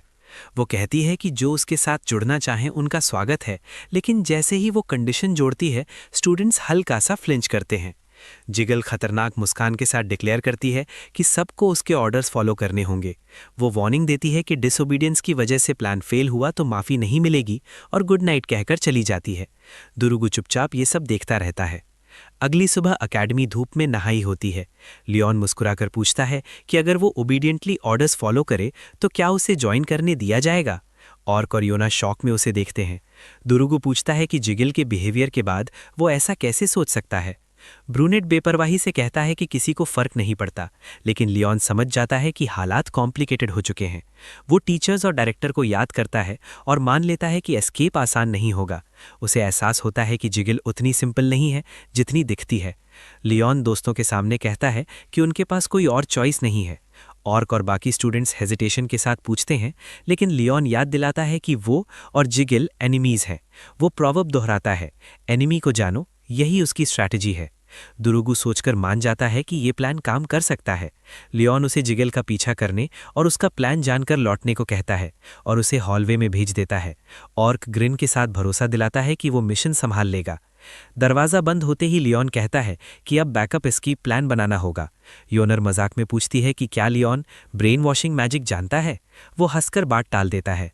सनसेट के नीचे लियोन पहली एस्केप मीटिंग बुलाता है और सबका धन्यवाद करता है। एल्फ शॉक में कहती है कि उसने तो हंटिंग की उम्मीद की थी। लियोन मुस्कुराकर कहता है कि उसके पास प्लान है। वो जिगिल की ड्राइंग दिखाकर बताता है कि टारगेट व्हाइट टाइगर टावर की यही स्टूडेंट है, जिसके जरिए असली प्लान पता चलेगा। एल्फ घबरा जाती है। लियोन विंक करके कहता है कि ये प्लान नीलिया के बिना इम्पॉसिबल है, क्योंकि सर्विलेंस और हंटिंग दोनों में वही सबसे बेहतर है। एल्फ पहले हिचकिचाती है, फिर स्मग स्माइल के साथ मान जाती है और कहती है कि आखिरकार ये काम वही कर सकती है। चांद जंगल और पहाड़ों के ऊपर चमक रहा था। जिगिल हाथ हिलाकर कहती है कि सब कुछ आज रात होगा। डॉम के स्टूडेंट्स अपने लीडर को देखकर स्मर्क करते हैं। ब्लॉन्ड चट्टान पर खड़ी होकर अनाउंस करती है कि यहाँ वही नाइट्स इकट्ठा हुए हैं जो उसके ऑर्डर्स फॉलो करेंगे और एकेडमी से एस्केप करेंगे। स्टूडेंट्स खुशी से चिल्लाते हैं कि वे इस हेल से बाहर निकलेंगे। जिगिल खतरनाक ग्रिन के साथ क्लोक से एक बंडल निकालती है और सोचती है कि इस मैप के रहते फेलियर इम्पॉसिबल है। टेबल पर बुक्स और पेपर्स बिखरे होते हैं। जिगिल मैन्युस्क्रिप्ट्स देखकर नाखुश होती हैं। एल्स डर के मारे माफ़ी मांगते हैं। एडमिशन से पहले की याद करते हुए वो बुक्स को लात मारती है और बेहतर जानकारी लाने का ऑर्डर देती है। सबऑर्डिनेट्स पेपर्स उठाते हैं। ब्लॉन्ड एक शीट उठाती है और 5 मिनट खोलते ही सिहर जाती है। ये एकेडमी से एस्केप का मैप होता है। जिगिल ग्रिन करती है और समझती है कि इसे साथ लाना सही फैसला था। नाइट फॉरेस्ट में उतर चुकी होती है। स्टूडेंट्स टॉर्चेस लेकर आगे बढ़ते हैं और बुशेस से कोई उन्हें देख रहा होता है। लियोन और उसकी टीम ब्रांचेस के पीछे छिपी होती है। लियोन नोटिस करता है कि स्टूडेंट्स यूजुअल पाथ नहीं ले रहे। ब्लॉन्ड बताती है कि गेट के पास एक सीक्रेट डोर है। लियोन ऑर्क से गेनांडो का ख्याल रखने को कहता है। प्रिंस कंफ्यूज्ड रहता है। निलिया सराउंडिंग्स पर नज़र रखती है और लियोन समझता है कि माउंटेन्स में नेविगेट करने में वो एक्सपर्ट है। प्रिंस आखिरकार ऑर्क की पीठ पर बैठ जाता है, जिससे लियोन को एहसास होता है कि वो इस तरह की जर्नी का आदी नहीं है। स्वेट पहुंचते हुए लियोन सोचता है कि सर्विलेंस आसान नहीं। निलिया की मदद से वे पेस बनाए रखते हैं। एल्फ अचानक रुकने को कहती है। टाइगर्स का ग्रुप भी रुक जाता है। लियोन को शक होता है कि डेस्टिनेशन इतनी आसानी से नहीं आ सकती। अचानक तेज हवा चलती है। शैडोज दिखते हैं। लियोन चिल्लाकर सबको रुकने को कहता है। निलिया घबराकर कहती है कि यहाँ मॉन्स्टर्स नहीं होने चाहिए। तभी स्काई में ब्राइट लाइट चमकती है। एक हस्ती सिलुएट दिखाई देती है। ग्रीन ग्लो स्टूडेंट्स को घेर लेता है। एयर में एक हैंड प्रकट होता है। लिच हंसते हुए कहता है कि वे फर्स्ट वीक में ही ट्रैप में फंस गए। प्रिंसिपल सामने आता है। जिगिल शौक में मैप की बात करती है, लेकिन पेपर उसके हाथों में डिसॉल्व होने लगता है। वो नीज पर गिर जाती है। प्रिंसिपल कहता है कि उन्होंने एक इम्पॉर्टेंट लेसन सीखा है। अननोन ओरिजिन वाले मैप्स पर भरोसा नहीं करना चाहिए। लियोन दूर से ये देखकर सोचता है कि ये लेसन नहीं बल्कि मॉकरी है। लिच आर्म्स फैलाकर लौटने का ऑर्डर देता है। स्कल माना एब्जॉर्ब करता है। स्केलेटन्स बाहर आते हैं। प्रिंसिपल अनाउंस करता है कि रूल्स सिंपल हैं। भागो, फाइट करो, जो चाहो करो। अगर पकड़े गए तो पनिशमेंट मिलेगी और अगर सच में एस्केप कर गए तो वो उन्हें टच नहीं करेगा।